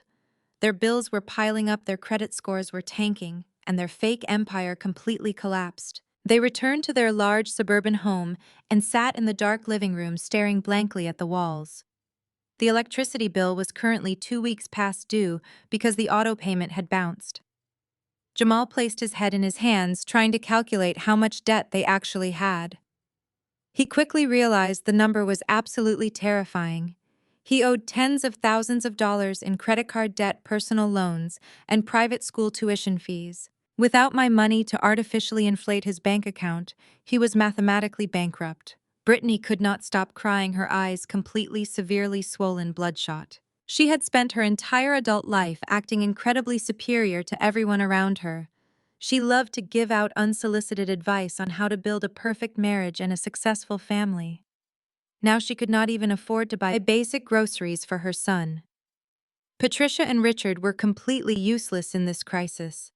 When Brittany called them begging for a quick loan, her parents nervously admitted they were struggling to pay their own mortgage. The family group chat that used to be filled with pictures of luxury vacations and expensive dinners was now a completely barren, silent, absolutely wasteland. There were no more boasts about their perfect family dynamic. There were no more cruel jokes directed at my expense. The silence was the sound of complete submission. They finally understood the massive scale of their catastrophic mistake. They had arrogantly bitten the hand that fed them, and now they were starving. The consequence of their disrespect was absolute financial starvation. I sat in my penthouse overlooking the glowing city and reviewed my personal financial portfolio. The numbers were steadily climbing. Removing their toxic drain on my resources had only accelerated my immense wealth building completely and highly effectively daily. I felt absolutely no pity for their current desperate situation. They had happily abandoned me at a hotel desk to sleep on a sofa. They had openly mocked my life choices and publicly humiliated me. I gave them exactly what they asked for. They wanted to be the real family without my interference. Now they had the perfect opportunity to bond over their shared poverty and massive mounting debt. Their total financial ruin was not an act of revenge. It was simply the absolute enforcement of a strict corporate boundary. The era of silent generosity was permanently over forever officially. 3 days after the humiliating grocery store incident, the postal carrier arrived at the sprawling suburban home shared by Brittany and Jamal. The morning air was thick with the suffocating reality of their new financial ruin. Patricia and Richard were currently staying in the guest bedroom, having quietly abandoned their own expensive leased property to pool their rapidly dwindling resources. The doorbell rang with a sharp, piercing sound that made everyone in the house flinch. Jamal cautiously opened the heavy oak front door, expecting another collection agent or a repo man looking for his wife's luxury sedan. Instead, a stern postal worker handed him a thick, rigid envelope requiring a direct signature. The return address was printed in crisp, raised black lettering. It bore the unmistakable name of my Los Angeles private equity firm.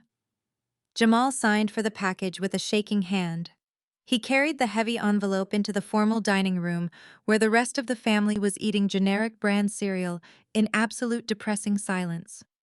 He dropped the certified letter onto the center of the glass dining table.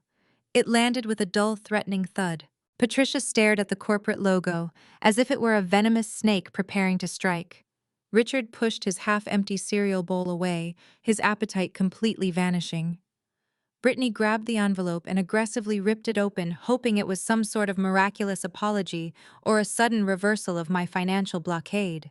Instead of a heartfelt apology letter, she pulled out a stack of crisp legal documents bound by a heavy silver clip.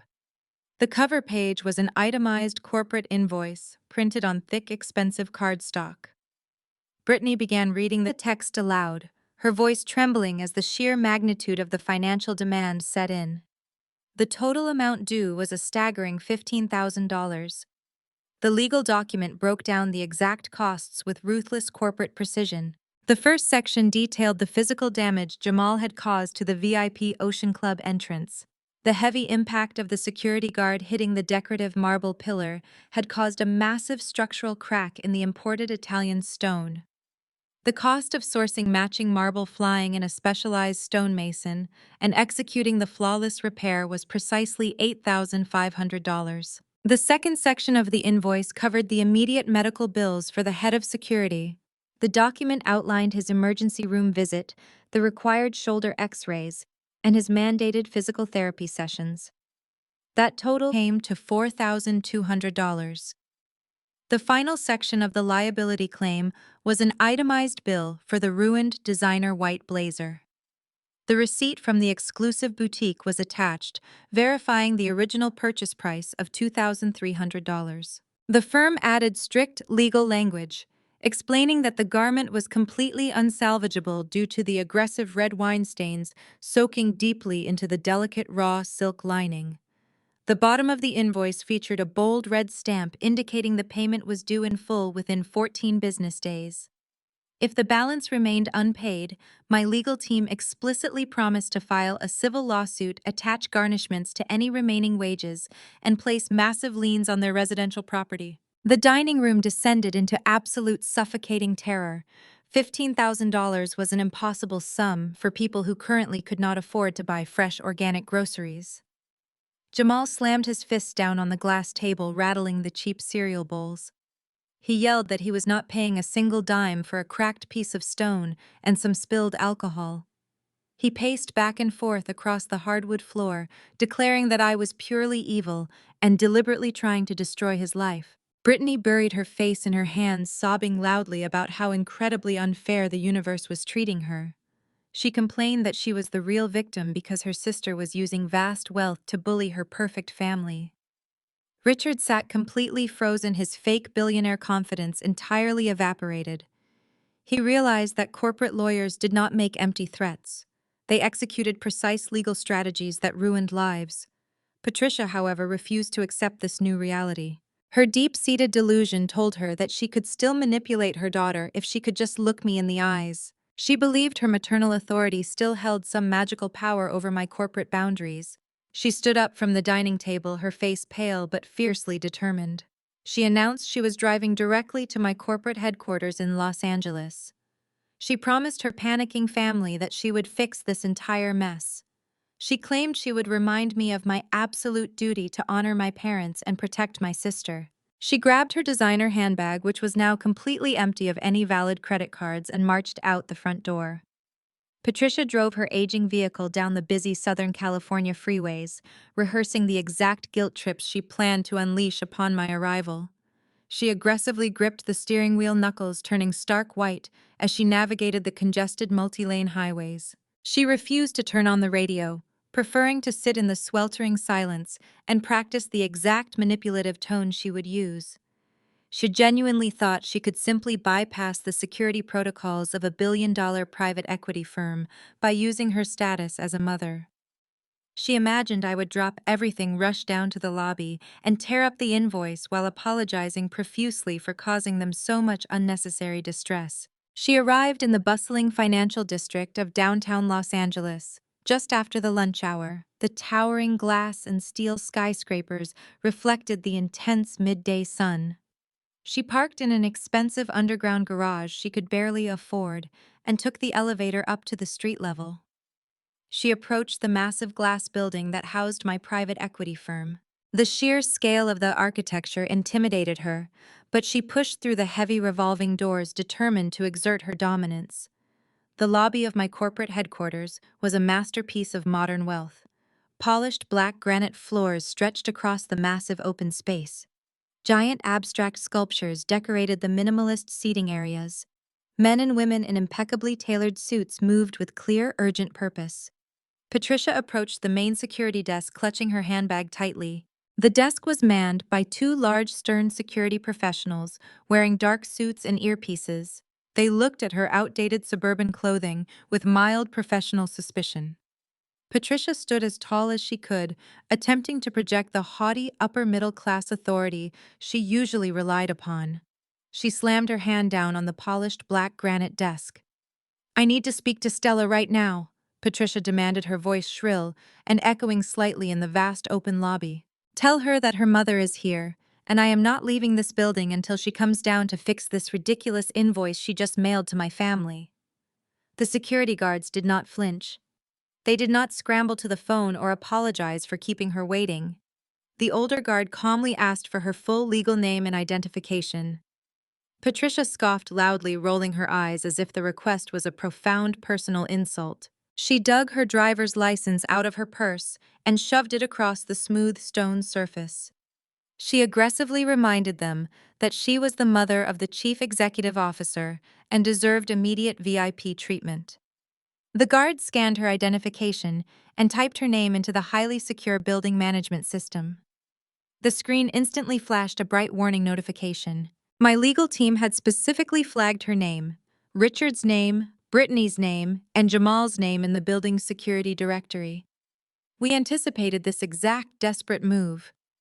The guard looked up from his monitor, his expression completely unreadable. He slid the driver's license back across the desk toward my mother. "Ma'am," he said, his voice projecting absolute, unwavering authority, "you are not on the approved visitor list for this private equity firm. In fact, your name is currently flagged under a strict do not admit corporate policy. You need to turn around and exit the premises immediately." Patricia gasped, her mouth dropping open in sheer disbelief. Her face flushed a deep, angry crimson red. She slapped the marble desk again, leaning forward aggressively. "You listen to me, you glorified mall cop," she shrieked, completely losing her carefully crafted maternal facade. "I am not some random street person. I am her flesh and blood. I gave birth to that ungrateful woman. She is sending my family bills for $15,000 and trying to ruin our lives. You call her office right this second. You tell her to get her arrogant self down here before I go up those elevators myself and drag her out of her fancy boardroom." The volume of her voice attracted the attention of several high-powered executives walking through the lobby. They paused their conversations, turning to watch the bizarre public spectacle. Patricia was unraveling in the most prestigious financial building in the city. The older security guard pressed two fingers against his earpiece, listening to a swift command from the central control room. He nodded once, then stepped out from behind the heavy granite desk. He crossed his muscular arms, standing directly in her path to the executive elevators. The younger guard moved to flank her, cutting off any potential escape into the building interior. "Ma'am, this is a private commercial building," the older guard stated, his tone dropping an octave to signal absolute finality. "The chief executive officer has explicitly instructed us not to allow you past this desk. She is currently managing a massive corporate acquisition and will not be disturbed by unauthorized family members. If you continue to yell and cause a public disturbance in this lobby, we will be forced to detain you and contact the Los Angeles Police Department for criminal trespassing. The threat of another police involvement finally broke through her thick wall of delusion. The terrifying memory of Jamal being handcuffed and shoved into a police cruiser in Malibu flashed vividly in her mind. She looked at the two massive security guards. She looked at the wealthy, successful professionals staring at her with blatant judgment and disdain. She realized with crushing finality that her maternal authority held absolutely zero power in this building. Here I was not her disappointing daughter. I was a corporate titan who commanded an army of lawyers and security teams. The realization that she could not manipulate me or force me to submit to her demands completely destroyed her. Her shoulders slumped forward, and the angry fire in her eyes was extinguished by overwhelming defeat. She snatched her driver's license off the desk, her hands shaking violently. She turned away from the elevators facing the heavy revolving glass doors. She muttered curses under her breath, calling me a heartless monster and a cruel, vindictive child. But her words carried no weight. They were just empty, desperate echoes bouncing off the polished granite floors. She walked out of this building, stepping back into the sweltering heat of the Los Angeles afternoon. She had come to my headquarters intending to demand compliance and fix her family's massive self-inflicted financial disaster.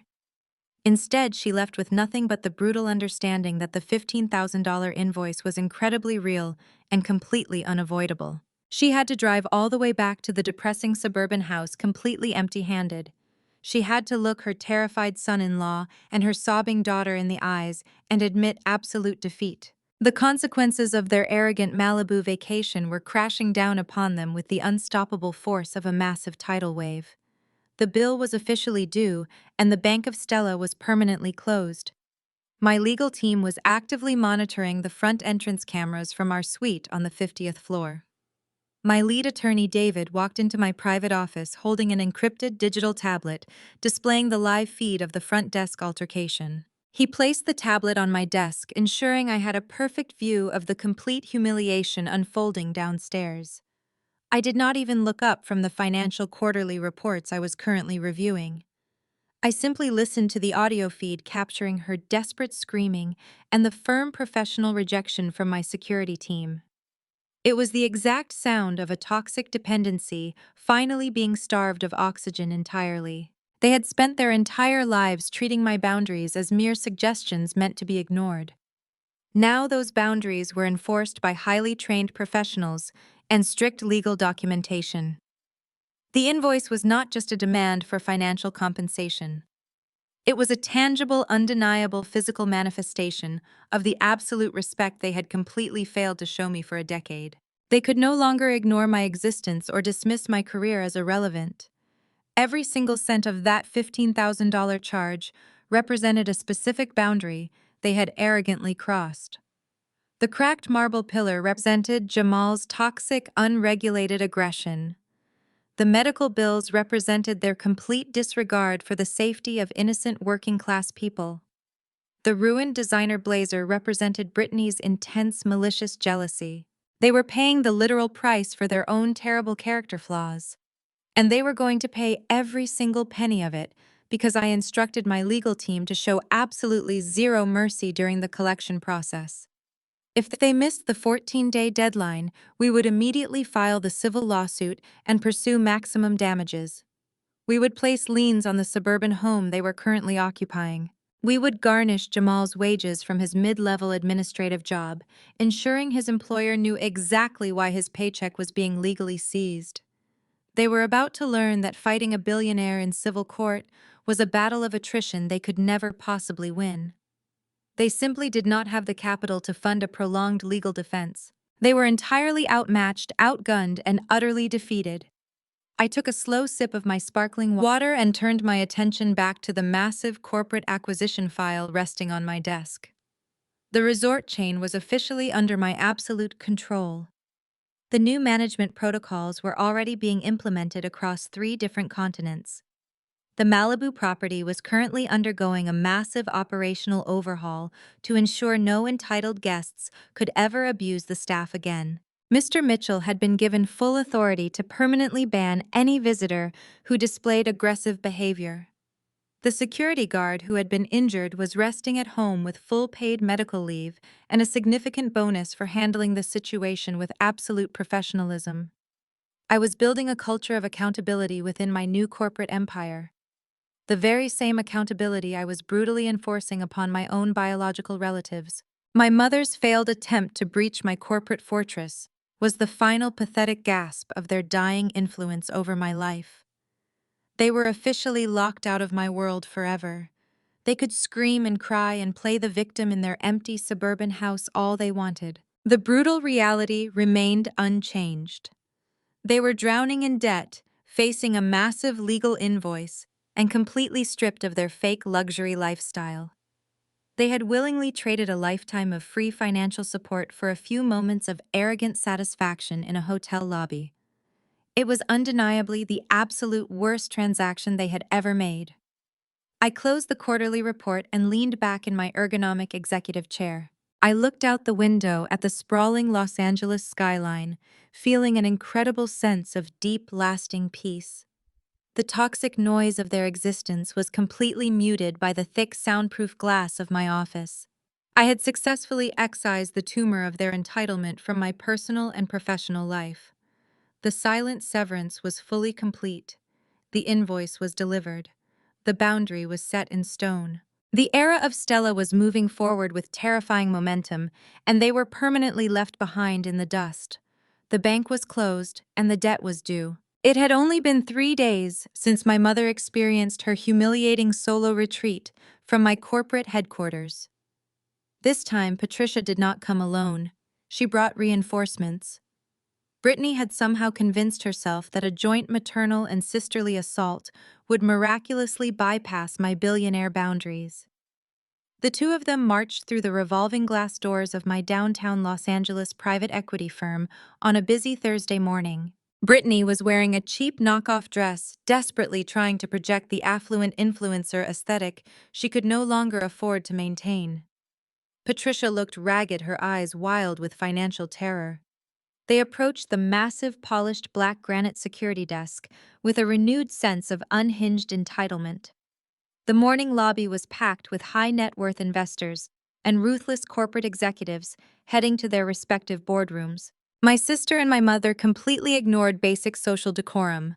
Brittany slammed her hands down on the stone surface, demanding to be granted immediate access to the top floor. She shrilly announced that she was my older sister and that this entire legal situation was a massive family misunderstanding that required my immediate personal attention. The older security guard recognized Patricia instantly from her previous dramatic ejection. He pressed his earpiece, alerting the central command room on the 50th floor. I was currently sitting at my custom marble desk reviewing a highly lucrative merger contract. The live security feed flashed on my encrypted tablet. I watched Brittany screaming at the stoic guards, her face twisting into a deeply ugly mask of pure desperation. She yelled that I was destroying her family over a spilled glass of cheap wine. Patricia chimed in, grabbing the edge of the security desk and weeping hysterically. She wailed to the crowded lobby that her wealthy daughter was cruelly abandoning her own flesh and blood. They were deliberately attempting to create a massive public scandal. They weaponized their tears and their loud voices, hoping the threat of corporate embarrassment would force me to surrender and invite them upstairs. They fundamentally misunderstood how an apex predator operates. I did not feel a single ounce of embarrassment. I felt absolute corporate boredom. I pressed the intercom button on my desk, connecting directly to my head of security. His name was Grant, a towering professional who handled hostile corporate takeovers and physical threats with icy precision. I ordered Grant to execute the final legal protocol. I told him I would not be stepping a single foot out of my executive suite. I instructed him to deliver the documents and permanently purge them from the premises. Down in the lobby, Grant stepped out from the private executive elevator bank. He bypassed the lower-level guards and walked directly up to my hysterical mother and my screaming sister. He offered no polite greeting. He did not ask them to lower their voices. He simply held out two thick manila envelopes, extending one to Patricia and one to Brittany. The stark official appearance of the envelopes immediately silenced their public tantrum. Brittany snatched the envelope from Grant's hand, ripping it open with her aggressively manicured acrylic nails. Patricia took hers with trembling fingers. Inside each envelope was a formal cease and desist order, accompanied by a fully executed restraining order, signed by a Los Angeles Superior Court judge. Grant crossed his muscular arms and projected his voice clearly across the polished granite floor. He informed them that they were now legally barred from coming within 500 feet of my personal residence, my corporate headquarters, or any commercial property owned by my private equity firm. He explicitly stated that any attempt to contact me via phone, email, social media, or third-party intermediaries would result in their immediate arrest for violating a direct court order. The legal shield was officially deployed, and it was absolutely bulletproof. My lawyers had utilized the documented hotel assault, the aggressive text messages, and their previous trespassing attempts to secure the strictest possible restraining orders. They were legally paralyzed. Brittany stared at the thick legal document in her hands. Her eyes scanned the severe judicial language, the harsh, bold warnings, and the absolute finality of the judge's signature. The heavy, expensive paper physically trembled in her grasp. The dense fog of her narcissistic delusion finally completely evaporated. She looked around the massive, wealthy lobby. She saw the executives staring at her with blatant disgust. She saw the towering security guards, ready to physically throw her onto the sweltering concrete pavement. She realized in that crushing, definitive moment that she had permanently destroyed the only bridge keeping her fake luxury lifestyle afloat. Her sheer arrogance, her petty jealousy, and her violent entitlement had cost her the ultimate golden ticket. She dropped to her knees right there on the cold, black granite floor. She did not scream or yell or curse my name. She simply began to weep with absolute profound grief. It was the devastating cry of a woman mourning the total loss of her financial savior. Patricia stood frozen beside her, completely unable to offer any maternal comfort. Grant stepped forward, pointing a stern finger toward the revolving glass exit doors. He ordered them to leave the building immediately, or face instant police detainment. Brittany slowly picked up the restraining order, clutching it to her chest like a tragic shield. She dragged herself up from the floor, completely defeated, entirely broken, and utterly bankrupt. They shuffled toward the bright exit doors, leaving the cool, air-conditioned sanctuary of my empire. The heavy glass revolved, pushing them out into the brutal, unforgiving heat of the real world.